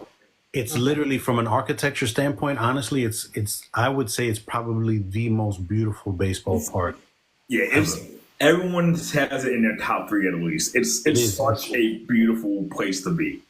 Like even if you don't like baseball like that, like you just go there and it's like, yo, the way it's designed, like there just isn't a bad seat. Like you just feel like you're always close to the field no matter what. Even if you're up in the nosebleeds, it's just the way it's designed is such a beautiful, and just the way it's designed, period. Like I don't know, having the warehouse next to it and the train station right next to that, you can be watching an Orioles game and then it be in DC in under an hour. Yep. Speaking of DC, little quick tangent.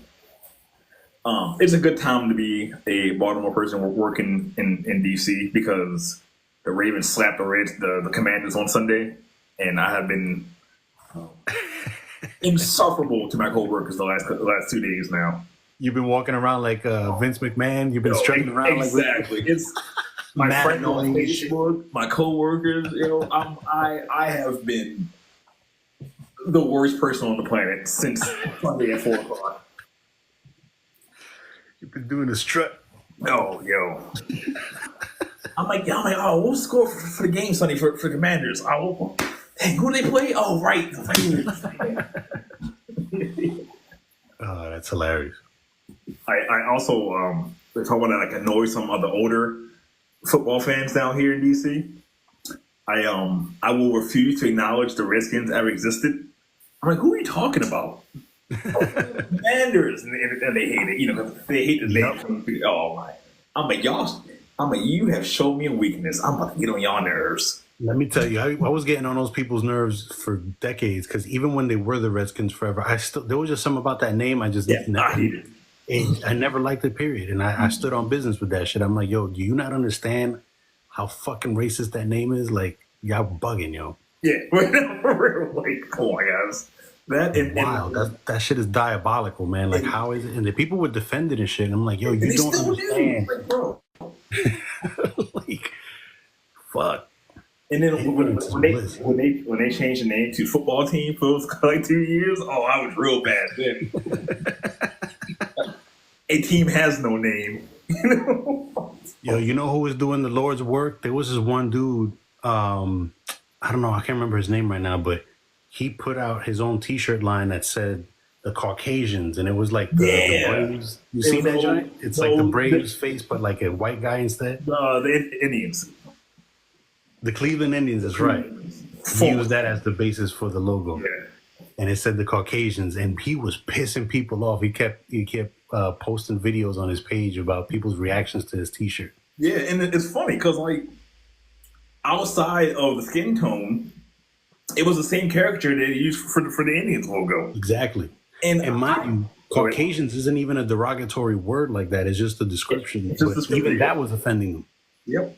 I like when sports teams personally have some kind of their name has a tie to the city. Like Cleveland now being called the Guardians because of the Guardian statues joints. Awesome, I love it. Like the Ravens, Edgar Allan Poe, Baltimore. To me, Ravens is definitely top tier team correlation to the city name because the Ravens. That's it. We got pigeons on a chokehold in New York, but Ravens is everywhere in Baltimore, man.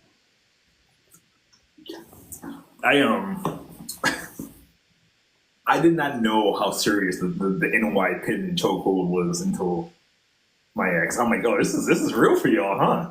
No, the pigeon is definitely it's the state bird. It's the state bird over there. I love it. I think it's hilarious. I think it's awesome as hell.